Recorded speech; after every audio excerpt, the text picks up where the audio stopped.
የፊሊሞናን በዋናነት ተተቀባዩ በቆላስይስ የነበረውን ፊሊሞናን ከጠቀሰ በኋላ ግን እሱም ብቻ አያመጣም። አብፍሚያንም እንደዛው ያመጣል፣ ሚስቱ እህታችን እያለ ከዛም ደግሞ ስለ ልጁም ያመጣል። አርቅጳን በደንብ አይታችሁ ከሆነ አገልጋዩ ስለሆነ በሰዓቱ ለነበሩት እና ናሲሞስ እየጠቀሰ ብዙዎቹን እያብራራ በተለይ ደግሞ በስም ነው እየጠቀሰ የሚያመጣበት ክፍል ነው እና ይህ ቅዱስ ጳውሎስ በዋናነት መልእክቱ ልዩ ከሚያደርገው መካከል በእስር ቤት ሆኖ ከጻፈው መልእክት መካከል ይህ አንደኛው ነው። ቅዱስ ጳውሎስ ተመችቶት እንደው እያስተማረ በሰፊ ሆና በቤተክርስቲያን ሆኖ እንደ ሌሎቻችን ወይም ደግሞ ሌሎቹ በሰዓቱ በነፃነት ሆኖ የጻፈው መልእክት አይደለም። በነፃነት ሆኖ የጻፈው መልእክት አይደለም። አራቱ አሉት የእስር መልእክቶች ማለት ነው። ወይ ደግሞ በእስር ቤት መካከል አንደኛው ኤፌሶን መልእክቱ ነው። ፊልጵስዩስ አለ፣ ቆላስይስ መልእክቱ አለ። ይሄ ደግሞ በልዩ ሁኔታ ስለ እርቅ፣ ስለ ልመና የላከበት መልእክቱ የፊልሞና መልእክቱ ነው የምናገኘው ማለት ነው እና በእስር ሆኖ ቅዱስ ጳውሎስ በተለይ ሐዋርያት ሥራ ምዕራፍ 28ን ስትመለከቱ ቅዱስ ጳውሎስ በእስር እንደነበረ ያስቀምጣል አይደለም? ቅዱስ ጳውሎስ የሐዋርያት ሥራ ምዕራፍ 28ን ምናልባት ክፈችልን። ምዕራፍ 28 ከቁጥር 16 ጀምሮ እስከ 31 ድረስ እስከ መጨረሻው ማለት ነው ስትመለከቱ ትናንትና መምህራችን እንዳሳዩን በግልጥ ያስቀምጣል። ሐዋርያት ሥራ ምዕራፍ 28 ከቁጥር 16 ጀምሮ ተመልከቱት። ወደ ሮሜም በገባን ጊዜ ጳውሎስ ከሚጠብቀው ወታደር ጋር ለብቻው ይቀመጥ ዘንድ ተፈቀደለት እያለ ጳውሎስ እንዴት በሮም እንደሰበከ ግን በሰዓቱ ማንም የሚጠብቀው እንደነበረ ያስቀምጣል። ከ3 ቀንም በኋላ ጳውሎስ የአይሁድን ታላላቆች ወደ እርሱ ጠራ እያለ ያስቀምጥና ስቅ ብላችሁ ስትመለከቱ እስከ 32 ጳውሎስ በተከራየው ቤት 2 ዓመት ሙሉ ተቀመጠ። ወደ እርሱ የሚመጡት ሁሉ ይቀበል ነበር፣ ማንም ሳይከለክለው የእግዚአብሔር መንግስት እየሰበከ ስለ ጌታ ስለ ኢየሱስ ክርስቶስ እጅግ ገልጦ ያስተምር ነበረ ብሎ ያስቀምጣል እና ጳውሎስ በስርዓትን በነበረ ሰዓት ላይ እንደሚያስተምር በደንብ በሰፊው የተገለጠበት መልእክቱ ነው። የፊልሞናን መልእክት ስንመለከት ከቁጥር 1 ጀምሮ ያለውን መምህራችን አሳይተውናል። በተለይ ቁጥር 12 ላይ ነበር ያቆምነው አይደለም? ቁጥር 12 ላይ ስፔሲፊክሊ ሁላችንም ምን ብለን ያቆምነው?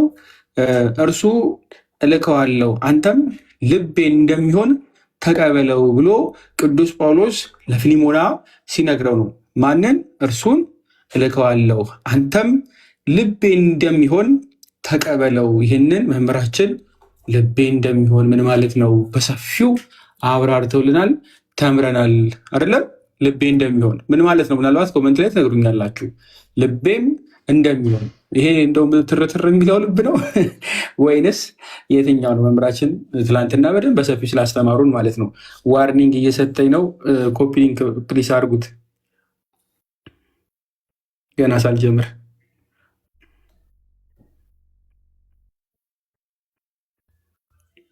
እሺ ልብ በሉ። እርሱን እልከዋለሁ አንተም ልቤ እንደሚሆን ተቀበለው ብሎ ያስቀመጠበት ክፍል ነው። ከዛ በመቀጠል ግን ይህንን ክፍል በነገራችን ላይ እንደ ምንድን ነው የሚለው? ልብ በሉ። አንተም ልቤ እንደሚሆን ብሎ ነው የሚያስቀምጥ ቅዱስ ጳውሎስ ማለት ነው። ልቤ እንደሚሆን ይህንን ክፍል ስለተመለከትን ታያሉታላችሁ። ግን ቁጥር 13 ላይ እኔስ በወንጌል እስራት ስለ አንተ እንዲያገለግለኝ ለራሴ ላስቀረው ፈቅድ ነበር ብሎ ቅዱስ ጳውሎስ ፍላጎቱን ያስቀምጣል። ልብ በሉ። እኔስ በወንጌል እስራት ስለ አንተ እንዲያገለግለኝ ለራሴ ላስቀረው። ለማ? ለራሱ ቅዱስ ጳውሎስ ለራሱ ሊያስቀረው ፈልጎ ነበር። ልብ በሉ። እፈቅድ ነበር ነው የሚል እፈቅድ ነበር። ነገር ግን ልብ በሉ፣ ነገር ግን በጎነትህ በፈቃድህ እንጂ በግድ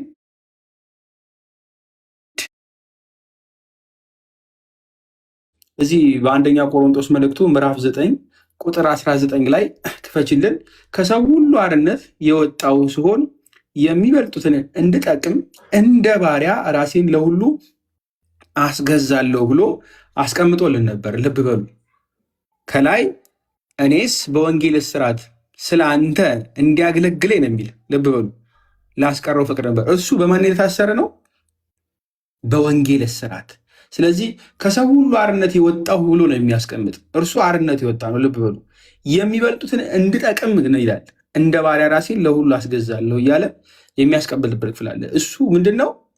አገልጋይ ነው።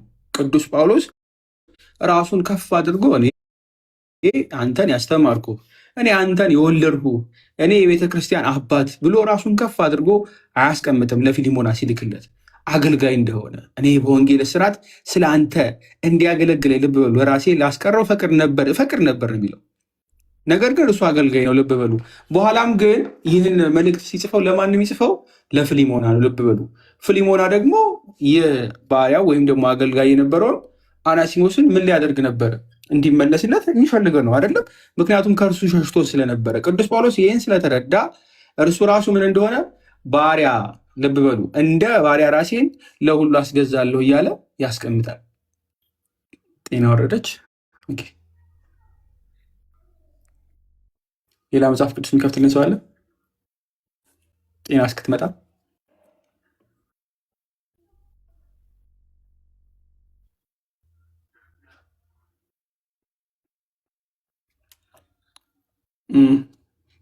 ጤና አለሽ? ልኬልሻለሁ ድጋሚ መክፈት የሚችል ሰው ካለ ሌላ ሁለተኛ ባካፕ እፈልጋለሁ። ግን ጤና መታለች መሰለኝ።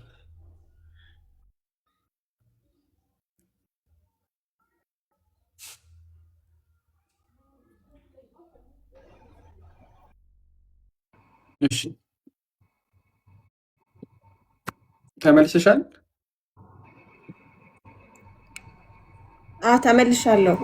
ተመልሻለሁ። ኦኬ እሺ።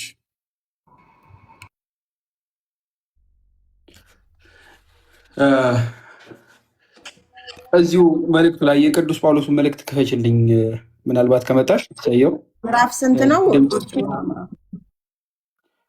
አንደኛ ቆሮንቶስ ምዕራፍ 9 ነበር የፈለግነው። ነገር ግን ወደ ፊልጵስዩስ መልእክቱን ክፈችልኝ ምዕራፍ 2 ላይ ከቁጥር 3 ጀምሮ ወደ ፊልጵስዩስ መልእክቱ ቅዱስ ጳውሎስ ራሱ አንድ ክርስቲያን ሌሎችን አዲስ ክርስቲያኖች የሚሆኑ ወይም ደግሞ ሌላ ክርስቲያን ኢቨን ሌሎች ራሱ ከክርስቲያን ውጭ ለሆኑት ራሱ እንዴት አድርገን ራሳችንን ማቅረብ እንዳለብን ራሳችንን ምን ማድረግና ምን ቦታ ማስቀመጥ እንዳለብን የሚያስቀምጥበት ክፍል አለ። ይህንን ክፍል በደንብ እንድታዩት ስለምፈልግ ነው። ምክንያቱም በፊልጶና መልእክቱ እዚህ አሁን ምዕራፍ 13 ላይ ምዕራፍ 1 ቁጥር 13 ላይ እኔስ በወንጌል ስርዓት ስለ አንተ እንዲያገለግል የራሴ ላስቀረው ፈቅድ ነበረ ብሎ ብቻ አይደለም የሚያስቀምጠው፣ አገልጋይነትን ስለሚፈልግ እርሱ ራሱ እንዲያገለግለው አናሲሞስ ሄዶ ወደ ፊሊሞና እንዲያገለግለው፣ ምክንያቱም የተገባ የሆነው ለእርሱ እንጂ ለቅዱስ ጳውሎስ እንዳልነበረ ያቅ ስለነበረ፣ ልብ በሉ፣ እሱ ራሱን ዝቅ ከማድረግ አልፎ ደግሞ እርሱ ልብ በሉ ሰዎች እንዲያገለግሉት ወይም ደግሞ ነጥቆ ከመውሰድ ይልቅ ራሱን ዝቅ አድርጎ ነው ለወገኔ ይጠቅማል በማለት ወይም ይላል። ልብ በሉ ይህን መልእክቱን የምታገኙት ማነው? ወደ ፊልጵስዩስ መልእክቱን ምዕራፍ 2 ቁጥር 3 ላይ ነው ቅዱስ ጳውሎስ የሚለው ለወገኔ ይጠቅማል በማለት ወይም በከንቱ ውዳሴ ምክንያት አንድ እንኳ አታድርግ ይላል። አንድ እንኳ አታድርግ፣ ነገር ግን እያንዳንዱ ባልንጀራውን ከራሱ ይልቅ እንዲሻል በትህትና ይቁጠር፣ እያንዳንዱ ለራሱ የሚጠቅመውን አይመልከት፣ ለባልንጀራው ደግሞ እንጂ እያለ ያስቀምጣል ቅዱስ ጳውሎስ። ልብ በሉ ላስቀረው እፈቅድ ነበር ይላል። ለማ ለራሴ እንዲያገለግለኝ፣ ነገር ግን በጎነት ፈቃድህ እንጂ በግድ እንዳይሆን ብሎ ያስቀምጣል። መፍቀዱን አስቀመጠ እንጂ እኔ ልውሰድ አላለም። ወይም ደግሞ ለእኔ ያገልግለኝ ሲል አትመለከቱ። በግድ ወስዶ ማለት ነው። ለምን?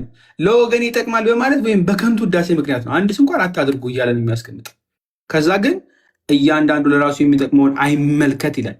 ለቅዱስ ጳውሎስ አዎ ይጠቅመዋል። አናሲሞስ ይጠቅመዋል አይደለም? ያገለገለው ነበረ። ነገር ግን ምንድን ነው የሚያደርገው እርሱ?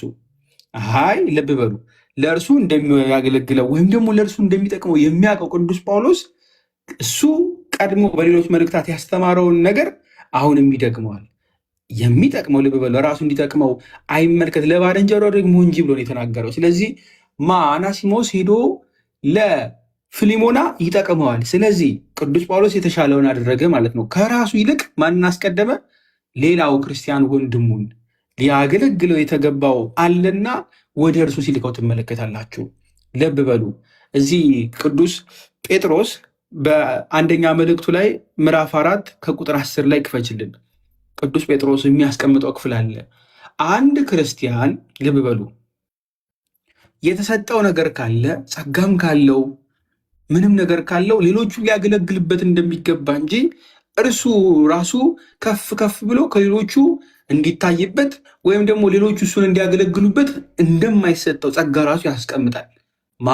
ቅዱስ ጴጥሮስ ልዩን የእግዚአብሔርን ጸጋ ደጋግ መጋቢዎች እንደመሆናችሁ ይላል። ለአገልጋዮች ነው የሚናገረው። ደጋግ መጋቢዎች እንደመሆናችሁ እያንዳንዳችሁ የጸጋን ስጦታ እንደተቀበላችሁ መጠን በዚያው ጸጋ እርስ በራሳችሁ አገልግሉ እያለ ለአገልጋዮቹ ይነግራቸው ነበረ። ቅዱስ ጴጥሮስ ልብ በሉ፣ እርስ በራሳቸው የተሰጣቸው ጸጋ ለማን ምን እንዲያደርጉበት ነው? ሌሎቹን እንዲያገለግሉበት ነው። ለዛም ነው ቅዱስ ጳውሎስ ምን ይላል? ለራሴ ላስቀረው ፈቅድ ነበር ብሏል። ግን በቃ ፈቃድ ያልነበረ ልብ በሉ፣ አልፈቀደም። ስለዚህ ምን ያደርጋል? በጎነት በፈቃድ እንጂ ይላል። በፈቃድ አስፈቅዶ እንጂ ወይም ደግሞ እርሱ ፊሊሞና ፈልጎ ልቆት እንዲያገለግለው እንጂ ማንን? አናሲሞስን እርሱ ራሱ በጉልበት ነጥቆ እኔ አንተ አለቃህ ነኝ፣ እኔ በጸጋ እበልጣለሁ፣ እኔ አባት ነኝ፣ ስለዚህ ይሰጠኝ ብሎ ቅዱስ ጳውሎስ ለራሱ ሲነጥቅ አትመለከቱትም። ለምን? ለእርሱ የተሰጠው ሌላ ነው፣ ለወንድሙ ለፊሊሞና ደግሞ የተሰጠው ሌላ ነው። ስለዚህ ለፊሊሞና የተገባውን ነገር እርሱ አይወስድም። ቅዱስ ጳውሎስ ይህን ያውቃል። ልብ በሉ፣ ቅዱስ ጳውሎስ ይሄ አናሲሞስ ምን አይነት ጠቃሚ እንደሆነ፣ ይህ አገልጋይ ምን አይነት ለእርሱ ብዙ ነገሮች እንደሚሞላለት ያውቃል። ነገር ግን የፊሊሞናን የይገባኝነት ጥያቄ ወይ ደግሞ ፊሊሞና የገባው የነበረውን አናሲሞስ ነጥቆ መውሰድ አልፈለገም። ለምን? ፊሊሞና ራሱ ምን ማለት ስለሆነ፣ አንዱ ወንድሙ ስለሆነ፣ አንዱ በክርስቶስ የእርሱ ወንድም ስለሆነ፣ የእርሱ ልጅ ስለሆነ እንደው በመንፈስ የወለደው ማለት ነው። ስለዚህ የእሱ የተገባውን ነገር ለፊሊሞና ሲሰጥ ትመለከታላችሁ። ሲሰጥ ማለት ነው፣ አይፈልግም። ልብ በሉ፣ ያውቃል አዎ እንደሚጠቅመው ያውቃል ብዙ ነገሮች እንደሚሸፍንለት። ነገር ግን የተገባው ለማን ነው? ለፊሊሞና። ፊሊሞና ወዶ ይሰጥ ከሆነ እሰየው። ልብ በሉ፣ ፊሊሞና ወዶ ይሰጥ ከሆነ እሰየው። ነገር ግን ቅዱስ ጳውሎስ ፈቃድን የሚሰጥ ወይ ደግሞ ልክ እግዚአብሔር ና በነገራችን ላይ ይህ አባ ጀሮም ይህን ቁጥር 14ን እንደው የሚሰረጉ እንደው እግዚአብሔር ሰው ልጅ ያለ ዝም ብሎ ፈቃድ ነፃ ፈቃድ አድርጎ እንዴት ሰጠው? ለምን ፈጠረው ምናምን ብሎ ያስቀምጣሉ። እና እንዴ ዝም ብሎ ሁሉ ነገር በጎ ነገር አድርጎ ሰው ፈጥሮት ቢሆን ኖሮ ፈቃድን ባይሰጠውና እንደው ዝም ብሎ እንዲጸድቅ ጽድቅ እንዲል ማለት ነው ወደ መንግስተ ሰማይ ዝም ብሎ እንዲገባ አድርጎት ቢሆን ኖሮ እግዚአብሔር አዎ መልካም ነው። እግዚአብሔር ሁላችንም ወደ ገነት እንድንገባ ይፈልጋል። አዎ እንዳንጠፋ አይፈልግም። ነገር ግን የግዴታ ይሆን ነበረ ብሎ ያስቀምጣል። የግዴታ ይህ መንግስተ ሰማያት እንድንገባ ይህ ጽድቁ በራሱ ምን ይሆን ነበር? ግዴታ ይሆን ነበር። ስለዚህ እግዚአብሔር ጽድቅን የሚሆን መልካም ነገር ራሱ የግድ የማይሰጥ ነው እና ለሰው ልጅ ምናምን ነፃ ፈቃድን ሰጠው ብሎ ያብራራል። እና ይህን ክፍል ቅዱስ ጳውሎስም ልክ እግዚአብሔር ለሰው ልጅ ሲፈጥረው ነፃ ፈቃዱን እንደሰጠው ሁሉ ልብ በሉ ቅዱስ ጳውሎስም ያ ነፃ ፈቃድ የሚባለው ልብ በሉ ማገልገል በራሱ የፍቅርም ቢሆን ማለት ነው መልካም ነገር ቢሆን አናሲሞስ ልብ በሉ ለቅዱስ ጳውሎስ ማገልገሉ እኮ መልካም ነገር ነው። ፊሊሞናም ያንን የሚጠላ ሆኖ አይደለም። ለምን? ፊሊሞናን ራሱ የወለደው ማን ነው? እርሱ ቅዱስ ጳውሎስ ነው። ስለዚህ ያ መልካም ነገር ያ አገልግሎት ለቅዱስ ጳውሎስ ማገልገሉ ለክርስቶስ ወንጌል መስራቱ መልካም ነገር ነው። ነገር ግን ያ መልካም ነገር የሚሰራው ያ ጥሩ ነገር የሚደረገው በማን ሲሆን ብቻ? በፈቃድና በፈቃድ ሲሆን ነው። ስለዚህ ቅዱስ ጳውሎስ በጎነት ይላል። በጎነት ነው ልብ በሉ፣ በፈቃድ እንጂ በግድ እንዳይሆን ይላል ቅዱስ ጳውሎስ። እንዳይሆን ሳልማከር ምንም እንኳ ሳላደርግ አልወደድህም ነው የሚል፣ አልወደድሁም። ስለዚህ ምን ያደርጋል ቅዱስ ጳውሎስ? ይሰጠዋል ስልጣኑን። ለማ? ለፊሊሞና። እኛም ክርስቲያኖች ልብ በሉ፣ ይሄንን እንድትወስዱት የምፈልገው ለእኛ ነው። ሌሎች ላይ እናንተ ምን ታደርጋላችሁ መሰላችሁ? ምንም ነገር አደርጋለሁ፣ ልብ በሉ መሪ እስከሆንኩ ድረስ ምንም ነገር አደርጋለሁ ከፊት ለፊት እስከተቀመጥኩ ድረስ አይባልም። መሆን ያለበት ምንድን ነው? አዎ ምንም ማድረግ የምችል መሪ ነኝ። ነገር ግን ልብ በሉ የምታደርጉት ያ የተሰጣችሁ ስልጣን ወይም ደግሞ ያለ እናንተ የተገባው ነገር መስሎ ከታያችሁ ወይ ደግሞ እናንተ የሚጠቅማችሁ ነገር ሁሉ ስለ ፍቅርና በፍቅር እንዲሆን ቅዱስ ጳውሎስ በደንብ ያስቀምጣል። ምክንያቱም ይህ ፍቅር ምን አይነት ፍቅር ነው? እዚህ ጋር ፍቅር ብሎ ያስቀምጠው የፈቃድ ነው። ፈቃድ ምንን ስለሚያሳይ? ትልቅ ፍቅርን ስለሚያሳይ ለሚወዱት ነው ፍቃድን የሚሰጡት። ፈቅዶ እንዲያደርግላችሁ ፈቅዶ በጎነትን እንዲያደርግ የምታደርጉት ለምትወዱት ለምታፈቅሩት ስለሆነ ማለት ነው። ስለዚህ መሪ ብትሆኑ፣ እናት ብትሆኑ፣ አባት ብትሆኑ በምትኖሩት ኑሮ በምታደርጉት ነገር ልጆቻችሁን እንኳ ሳይቀር ለመልካም ነገር ልብ በሉ ፍቃዳቸውን መጠየቅ ከቅዱስ ጳውሎስ እንማር። ምን ማድረግ? ፍቃድን መጠየቅ። ቅዱስ ጳውሎስ በፈቃድህ እንጂ ይላል፣ በጎነትህ ይላል። ነገር ግን በጎነት በፈቃድህ እንጂ። ስለዚህ ቅዱስ ጳውሎስ ይሄ ማራሪያ ነው። በነገራችን ላይ ፊሊሞናን አንጀቱን እያራራው ነው። ለምን አትሉ? በጉልበት ወስዶት ወይም ደግሞ ይገባኛል ብሎ ወርተው ቢሆን ኖሮ ፊሊሞና ምን አያደርግ እንዴት ብሎ ይናገራል። ምክንያቱም የይገባኛል ጥያቄ አይነት ነገር ሊነሳም ስለሚችል፣ አሁን ግን በጎነት እንደሆነ ያውቃል። ለምን? ፊሊሞና ቅዱስ ጳውሎስን የሚያውቀው ብቻ ሳይሆን ልብ በሉ የመንፈስ አባቱ ነው። ስለዚህ ለእርሱ የሚደረገው ነገር አገልግሎትን የሚደግፍ ነው። እንደውም ማለፍ ሲል ቤቱን ምን ያደረገ ነው? ቤተክርስቲያን አድርጎ በቆሮንቶስ በነበሩ ቤተሰቦች መካከል የሚያገለግል ወንድም ነው። በብዙ ነገር የሚራዳ ነው። ስለዚህ ለቤተ ክርስቲያን እንዲሁም ለቤተ ክርስቲያን አባቶች እንዲሁም ለቅዱስ ጳውሎስ የእርሱን አንዱን ባሪያ አይደለም አገልጋይ አይደለም ሌሎች አገልጋዮቹንም እንኳን እንካ ብሎ ሊሰጠው የወደደ የሚወድ ሰው ነው። ማ ፊሊሞና። ልብ በሉ ብዙ ነገር ሊያደርግለት የሚገባው እና ደግሞ ሊያደርግም የሚችል እያደረገም የነበረ ሰው ስለነበረ ፊሊሞና ይህ በጎነት እንደሆነ ያውቃል። ቅዱስ ጳውሎስ እንዴ ለቅዱስ ጳውሎስ ነው ብሎ ሊፈቅድለት እንደሚችል ያውቃል። ነገር ግን ቅዱስ ጳውሎስ በፈቃድ እንጂ በግድ እንዳይሆን ይላል። በግድ እንዳይሆን። ስለዚህ ፈቃድን አሳልፎ ይሰጠዋል። ከዛ ደግሞ ሳልማከርህ ምንም እንኳን ላደርግ አልወደድሁም የሚል መማከር፣ ዲስከስ ማድረግ፣ እርስ በራስ መወያየትን ከዚህ ከቅዱስ ጳውሎስ ትመለከታላችሁ። ሳላማክርህ መነጋገር መፍቀድ እንዳለባቸው ከስራችሁ ያሉ ሰዎች ቢሆኑ ራሱ ልጅም ቢሆኑ ታናሽ ቢሆኑ ከእናንተ በአገልጋይና በአገልግሎት ዘመን ዝቅ ያለ ቢሆኑ እናንተ ከፍ ያላችሁ እንደዛ የሚባል ነገር መማከር፣ የሰዎችን ፈቃድ መጠየቅ ለበጎ ነገር እንኳ ቢሆን ማለት ነው። ይቀጥልና እዚሁ ፊሊሞና መልእክቱ ላይ ቁጥር 14 ላይ እንዲህ ይላል። ልብ ብላችሁ ክፈቱት። ነገር ግን በበጎነትህ በፈቃድ እንጂ በግድ እንዳይሆን ካለማ ሳላማክርም እንኳን ሳላደርግ አልወደድኩም። ይህን ክፍል ምናልባት ራሱ ቅዱስ ጳውሎስ በሁለተኛ ቆሮንቶስ ምዕራፍ 9 ላይ ይችን አስቀምጧት ነበረ። ልብ በሉ መልካም ነገርን ወዶ ሰው የሚያደርገው ስለ ፍቅር እንዲሆን ማለት ነው። ክፈችልኝ፣ ጤና አለሽ? ሁለተኛ ቆሮንቶስ ክፈችልኝ። ወይስ ሄደሻል? ሄዳለች። እሺ፣ ሁለተኛ ቆሮንቶስ ምዕራፍ 9 ከቁጥር 7 አካውንቱ ሪፖርት የመጣበት ነው እና ጋይስ ኮፒ ሊንክ አድርጉበት። አይዶን ነው ወይ የደጋግሞ ሪፖርት እያደረገ ነው። እሺ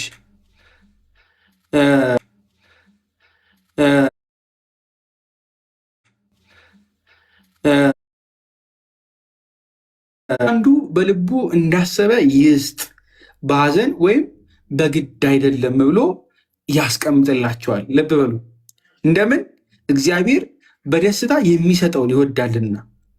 ማን ምን ይወዳል? እግዚአብሔር ምን የሚያደርገውን በደስታ የሚሰጠውን። ስለዚህ ለፊሊሞና በፈቃድህ እንጂ በግድ እንዳይሆን ብሎ ሲያስቀምጥለት ማን የወደደውን እንዲያደርግ ነው እየነገረ ያለው? እግዚአብሔር የወደደውን። ልብ በሉ ለምን? በጎ ነገር እንደሆነ ቅዱስ ነገር ጳውሎስ ራሱ ይነግረዋል። በጎነት ነው የሚለው በጎ እንዲያደርግ ስለሆነ። ነገር ግን ያ በጎነት በፈቃድ እንደሆነ ይህ ደግሞ መልካም ነው ነገር ልብ በሉ በደስታ እንዲያደርገው። ልብ በሉ ሳላማከር ከምንም ምንም እንኳ ሳላደርግ አልወደድሁም ብሎ የሚሰጠው ወደው ወይም በግድ ሳይሆንባቸው ተደስተው እንዲያደርጉት ብቻ ቅዱስ ጳውሎስ ስለሚያስቀምጥ ነው። ይህንን በነገራችን ላይ በቅዱስ ጳውሎስ ብቻ አትመለከቱም። አንደኛ ጴጥሮስ ምዕራፍ 5 ከቁጥር 2 ላይ ክፈችልኝ። ቅዱስ ጴጥሮስ ስለ መሪዎች ስለ አገልጋዮች የሚያስቀምጠው ክፍል አለ። ቅዱስ ጳውሎስ በዛ ስለሆነ የሚገባው ማለት ነው። አንደኛ ጴጥሮስ ምዕራፍ 5 ከቁጥር 2 ላይ ትመለከቱታላችሁ። አገልጋዮች ራሳቸውን ከፍ አድርገው እኔ ይገባኛል እንዲሉ ወይ ደግሞ እኛ ምናምን እንዲሉ አይደለም በክርስትና ውስጥ ያለው። ቅዱስ ጴጥሮስ እንዲህ ይላል፣ ልብ በሉ በእናንተ ዘንድ ያለውን የእግዚአብሔርን መንጋ ጠብቁ፣ እንደ እግዚአብሔር ፈቃድ በውድ እንጂ በግድ ሳይሆን በበጎ ፈቃድ እንጂ መጥፎውን ረብ በመመኘት ሳይሆን ጎብኙት። ለመንጋው ምስጋና ዝቅ በይ፣ ለመንጋው ምስጋና ሁኑ እንጂ ማህበሮቻችሁን በኃይል አትግዙ እያለ ቅዱስ ጴጥሮስ ያስቀምጣል። ልብ በሉ ቅዱስ ጳውሎስ ሳላማክርህ ምንም እንኳ ላደርግ አልወደድሁም ነው የሚል በግድ ወይም ልብ በሉ እንዳይሆን ብሎ ያስቀመጠውን ቅዱስ ጴጥሮስም ልክ እዚህ ጋር ልብ በሉ በግድ ሳይሆን በበጎ ፈቃድ እንጂ መጥፎውን ረብ በመመኘት ሳይሆን ጎብኙት ይልና ለመንጋው ምሳሌ ሆኑ። ቅዱስ ጳውሎስ ለመንጋው ምሳሌ የሚሆን አገልጋይ ነው። ስለዚህ ምን ይላል? በግድ እንዳይሆን ይላል። ልብ በሉ በበጎነት በፈቃድ እንጂ በግድ እንዳይሆን እያለ ያስቀምጣል። ለምን? በኃይል አትግዙ ተብለዋልና በኃይል ባለመግዛት ምሳሌ ሲሆንና ለሰዎች ሲያስተምር ትመለከታላችሁ። እርሱ ምን የሚያደርግ ስለሆነ ከጌታው የተማረ ነው። ጌታ እግዚአብሔር የሚወደው ምንድን ነው ብሏል? ቅድም ሁለተኛ ቆሮንቶስ ምዕራፍ 9 ላይ በደስታ የሚሰጠውን ይወዳል። በደስታ የሚሰጠውን ይወዳል።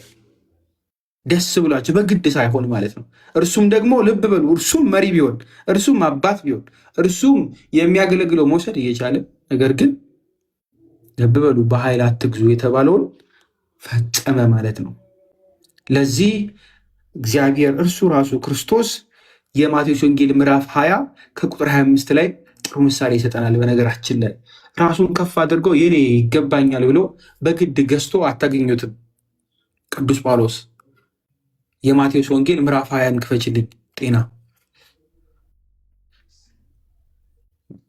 የማቴዎስ ወንጌል ምዕራፍ 20 ከቁጥር 25 ላይ ጌታ የሚያስቀምጠው ክፍል ስላለ ኢየሱስ ግን ይላል ልብ በሉ ወደ እርሱ ጠርቶ እንዲህ አላቸው፣ የአሕዛብ አለቆች እንዲገዟቸው ታላላቆቹም በላያቸው እንዲሰለጥኑ ታውቃላችሁ። በእናንተስ ይላል ልብ በሉ እንዲህ አይደለም። ነገር ግን ዝቅ እያረግሽው እስከ 28 ነው የምንሄደው። ማንም ከእናንተ ታላቅ ሊሆን የሚወድ የእናንተ አገልጋይ ይሁን፣ ከእናንተም ማንም ፊተኛ ሊሆን የሚወድ የእናንተ ባሪያ ይሁን። እንዲሁም የሰው ልጅ ሊያገለግል ነፍሱንም ለብዙዎች ቤዛ ሊሰጥ እንጂ እንዲህ ልብ በሉ እንጂ እንዲያገለግሉት አልመጣም ብሎ እሱ ራሱ ጌታ ምሳሌውን ያስቀምጣል። አንድ ክርስቲያን ከፍ ከፍ ማለት፣ አንድ ክርስቲያን እንዲያገለግሉት፣ አንድ ክርስቲያን ለብዙዎች ምሳሌ መሆንና ከላይ ሆኖ ከስር ያሉትን ከፍ አድርጎ ማንሳት ከፈለገ አገልጋይ እንዲሆን ጌታ ራሱ ምሳሌ ሆኖ ትመለከታላችሁ። ይህንን ነው ቅዱስ ጳውሎስ ሲፈጽም የምትመለከቱት። ሰዎችን ፍቃድን ሲጠይቅ፣ ሰዎች ወደው እንዲያደርጉ ሲናገር እርሱ ራሱ ምን በማለት በወንጌል እስራት የሚል ልብ በሉ ስለ አንተ እንዲያገለግለኝ ብለው እያለ ራሱን ካስቀመጠ ከላይ ቀድሞ ደግሞ ራሱን የክርስቶስ እስሩ እያለ አስቀምጦ ትመለከቱ ዝቅ አድርጎ ማለት ነው። ከዛ ፍቃድ ጠያቂ ይሆናል። ልብ በሉ ፍቃድን የሚወስድ ወይም ደግሞ ፍቃድ በእነሱ ላይ የሚጭን አይደለም፣ ከእነርሱ ፍቃድን የሚጠይቅ የሚለምን የልመና መልእክት ነው። ይህ ክፍል የሚለምነው ትመለከታላችሁ። ስለዚህ መጽሐፍ ይህን የሚያስተምረን በሙሉ ደጋግመን ከቅዱስ ጳውሎስ እንድንማር ነው የምፈልገው። ጫና እንድታደርጉ ሳይሆን ሰዎችን ፍቃዳቸውን እንድትጠይቁ፣ ልብ በሉ ፍቃዳቸውን እንድትጠይቁ፣ ያ ደግሞ ወደውት እንዲያደርጉት ያውም ለበጎ ነገር፣ ልብ በሉ። ስለዚህ ቅዱስ ጳውሎስ እያደረገ ያለው እዚህ በፊልሞና መልእክቱ ልብ በሉ ነገር ግን በበጎነት በፈቃድ እንጂ በግድ እንዳይሆን ሲል ልቡን ነው እየለወጠ ያለው፣ እያራራው ነው። ምክንያቱም ልብ በሉ ፊልሞና ባሪያን ያለው አናሲሞስ ማለት ደግሞ አገልጋይ ነው። በቃ አንዳንዴ በሮማ አካባቢ ላይ በነበረው ዘመን እንደውም ከእንስሳም ዝቅ ያደርጓቸዋል አገልጋዮቹን ማለት ነው፣ ባሮቹን። ለምን? በእስራት የተያዙ ናቸው። ማንም የሚጭናቸው ማንም የሚያሰራቸው ናቸው። ስለዚህ ያንን ተመልክቶ ቅዱስ ጳውሎስ የፊልሞናን ልብ መቀየር ነበረበት። ፊልሞናን ልብ በሉ የሚያይበትን አስተያየቱን እንዲቀይረው ስለ አናሲሞስ መልካም ነገር ነገረው። ስለ አንተ ይላል እንዲያገለግለኝ ነው የሚለው። ከቁጥር 13 ተመልከቱ። ማን ነበር ማገልገል የነበረበት? ፊልሞና ነበር ማገልገል የነበረበት። ለምን? ፊልሞናን የወለደው እርሱ ክርስቲያን ሆኖ የቤተክርስቲያኑን አባት የነበረውን ቅዱስ ጳውሎስን ሊያገለግል የተገባው ማን ነው? እርሱ ፊልሞና ነበረ። ነገር ግን ፊልሞና ማገልገል ሳይችል ሲቀር ማን ያገለግለው ጀመር?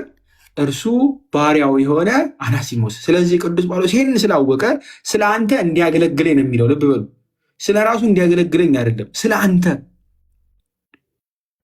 ይህን ማገልገል የሚያገለግለው ስለ እርሱ ነው። ስለማ? ስለ ፊልሞና። ስለዚህ ቀድሞ ቁጥር 13 ላይ የፊሊሞናን ልብ እያራራው ነው። ተመልከቱ። አንተ ነበር ማገልገል ይለዋል። ልብ በሉ፣ ማገልገል የነበረበት ስለ አንተ ግን ባሪያው። ስለዚህ በባሪያው ምክንያት ወይም ደግሞ በባሪያው እንትን ፊሊሞ ራሱ እንዳገለገለ ነግሮታል። ስለዚህ ፈቃዱን ጠየቀው ማለት ነው። አሁንም ያለው ስለ እኔ አይደለም፣ ወይም ደግሞ ለራሱ ሊያገለግል መጥቶ አይደለም፣ ስለ አንተ ነው። አንተ መሸፈን የነበረ ሸፈነ እያለ ከአናሲሞስ ጋር ያለውን የማስታረቅ ስራ ይሰራል። ልብ በሉ፣ የማስታረቅ ስራ ይሰራል። ከዛ አሁን ደግሞ ሳላማክር ምንም እንኳ ሳላደርግ አልወደድሁም ብሎ ደግሞ ለፊሊሞና አሁንም መልሶ ፈቃዱን ይሰጣል። መፍቀዱን ማለት ነው። መጀመሪያም ሲያገለግል የነበረው ስለ አንተ ፈንታ ነው። አሁን ደግሞ ፍቃድና ስጠኝ እያለ ሲሰጡታል። ራሱን ዝቅ አድርጎ ሙሉ መብቱን ለፊሊሞና ሰጥቶ ትመለከታላችሁ። ስለዚህ ልቡን እየቀየረ ነው፣ የፍቃድን ማለት ነው። ገዢነት፣ ይሄ እሱ እንዲገዛለት ባሪያና የገዢ አይነት ነገር የነበራቸውን እንትን ከአናሲሞስ ጋር ልብ በሉ፣ ያንን መንፈሱን ቅዱስ ጳውሎስ ራሱን ዝቅ በማድረግና ፊሊሞናን እርሱ የሚመለከትበትን መንገድ በመቀየር ይሄ ገዢነት አለ አይደለ የሚለውን ነገር በመቀየር በፈቃድ ላይ የተመሰረተ አገልግሎትንም በፈቃድ ላይ ፍቅርንም በፈቃድ ላይ የተመሰረተ በማድረግ ወዶ ደስ ብሎት እንዲያደረገው የፊሊሞናን ልብ ሲያራራው ትመለከታላችሁ። ከዛ ቁጥር 15 ላይ ይላል ተቀብለህ ይላል። ልብ በሉ፣ ተቀብለህ ለዘላለም እንድትይዘው ስለዚህ ምናልባት ለጊዜው ተለይቶሃልና ብሎ ያስቀምጣል። ልብ በሉ፣ ለጊዜው ተለይቶሃልና እንደው ከአንተ አምልጦ ሸሽቶ ምን አይልም፣ ተለይቶሃልና ነው ብሎ የሚያስቀምጥ። ተለየ፣ ኮበለለ ምናምን አላለም። በቃ ተለየ፣ ለጥቂት ሰዓት ተለይቶት እንደሆነ አድርጎ አስቀመጠ። ተቀብለ ለዘላለም እንድትይዘው ነው የሚለው። የተለየው ለስንት ነው? ለጥቂት ከእርሱ ጋር አብሮስ እንዲሆን የፈለገው ለዘላለም። ይችን ነገር በደንብ አስተውሎ ያዙት። ለጥቂት ሰዓት ብሎ አሳነሳት፣ ለዘላለም ብሎ ደግሞ ጥቅሙን አበዛ። በደንብ ልብ በሉ። የሚጠቅመው ለዘላለም ነው፣ ለዘላለም ነው። የተለየውስ ለጊዜው አይደለ? እንደው ለጊዜው ብሎ አሳነሰው። ልብ በሉ። ስለዚህ ይችን ክፍል ትመለከቱልኛላችሁ። አሁን መለየቱን ጊዜ አድርጎ ጥቅሙን ደግሞ ዘላለማዊ የሚያደርገው እንዴት ነው? አናሲሞስ እኮ ሻሽቶ ነው ሄደው አይደለ? ወደ ቅዱስ ጳውሎስ እንዲያማልደው ነው ሄደው። ይህንን ክፍል መሄዱንና መለየቱን ቅዱስ ዮሐንስ አፈወርቅ የእርሱንና የዮሴፍን ዘፍጥረት እዚህ ምዕራፍ 45 ላይ ካለው ጋር አያይዞ የሚያብራራበት ክፍል ነው እና አናሲሞስ ለጥቂት ጊዜ ተለየ ይላል። ለጥቂት ጊዜ ማለት ነው። ተለየ፣ አልኮበለለም። ልብ በሉ፣ አልኮበለለም። ራሱን ለየም ምናምን ብሎ አያስቀምጥም። ለጊዜው ተለያይቶታልና ብሎ የሚያስቀምጥ ዮሴፍም ልክ እንደዛ ወንድሞቹ ልክ ሲያስተምራቸው ይሄ ዘፍጥረት ምዕራፍ 45 ላይ ከቁጥር 8፣ 9፣ 10 አካባቢ ምንድን ነው እናንተ ወደዚህ የላካችሁኝ አይደላችሁምን? እግዚአብሔር ላከኝ እንጂ ብሎ የሚያስቀምጥበት ክፍል አለ እና እርሱን ያመጣና ክፋታቸውን ለበጎ ለወጠባቸው ወይ ደግሞ ስለዚህ እንደውም ያ ክፋታቸውን ለበጎ ፍጻሜ ተጠቀመበት ብሎ ያስቀምጣል ቅዱስ ጳውሎስ ማለት ነው። እና ይህ አናሲሞስም ልክ እንደዚሁ ተለየ ተብሎ ለጊዜው ተለይቶታልና ብሎ ሲያስቀምጥ ያ መለየቱ ለበኋላ ለእርሱ እንዲጠቅመው ሆነ። ልብ በሉ፣ ይህ መለየቱ ለጊዜው መለየቱ በራሱ ለበኋላ እንዲጠቅመው። ለምን? ቅዱስ ጳውሎስን ማገልገል ሲገባው እርሱ የእርሱ ባሪያ እንዲያገለግል ሆነለት። ስለዚህ ለሰዓቱ ወይም በጊዜው የተለየው መሰለው። ነገር ግን እርሱ ማገልገል የነበረበትን በእርሱ ፋንታ ማናገለገለ ኮመንት ላይ ነገሩ። በእርሱ ፋንታ በፊሊሞና ፋንታ ማናገለገለ ኮመንት ላይ ሲነገሩ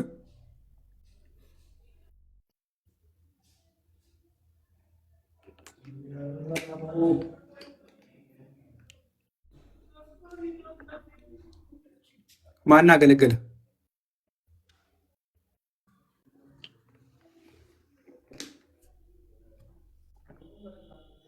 አናሲሞስ አገለገለ። ልብ በሉ፣ ይህ እርሱ ልብ በሉ እንደ ምንድነው መለየቱን በራሱ መሸሹን ራሱ በመጥፎ ብትመለከቱትም ልክ ዮሴፍ ወንድሞቹ ልክ ሲጥሉት አለ አይደለም እንደዛ ብናየው፣ ነገር ግን በኋላ ምን አረገበት? ያንን መሄድ ያንን መለየት ወይም ደግሞ ያንን መሸሽ ተጠቀመበት አይደለ? ልክ እንደዛው እግዚአብሔር ክፉ የምንላቸውን ነገሮች እነርሱ የሄዱበትን ነው የሸሸበትን ነገር በኋላ ለመልካም ሊጠቀምበት እንደሚችል አድርጎ ያስቀምጠዋል። ልብ በሉ። ይህ የአናሲሞስ መሸሽ በተለይ የግብፅ ቤተክርስቲያን ቅዱስ ማርቆስ ቤተክርስቲያን ኮመንታሪ ላይ ስትመለከቱ የአናሲሞስን ስህተት እንኳ አይደለም በሉ ለብዙዎች ጥቅም የሚቀይር የእግዚአብሔር በጎነት ነው ስህተቱ። ያቺ ስህተት ራሱ ለብዙዎች ጥቅም የሚቀይር ይሉ እና ለጥቂት ጊዜ ከጌታው ተለየ፣ ተመልሶ ግን ለእርሱና ለምዕመናን ሁሉ በክርስቶስ ጠቃሚ ወንድም ሆነ ብለው ያስቀምጥ።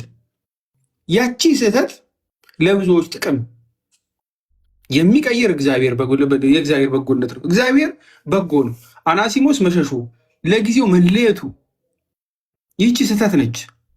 ነገር ግን እግዚአብሔር ምን አደረገው? ቀየረው። ቅዱስ ጳውሎስም ይህንን ነው በነገራችን ላይ በደንብ በኋላ ኢንፈሳይስ የሚያደርገው ከቁጥር 13 ላይ በአንተ ወይ ደግሞ ስለ አንተ እንዲያገለግል ለራሴ ላስቀረው ፈቅድ ነበር ብሎ እያስቀመጠለት ቀድሞም ሲያገለግለው እንደነበር የሚያስቀምጠው ከዚህ አንጻር።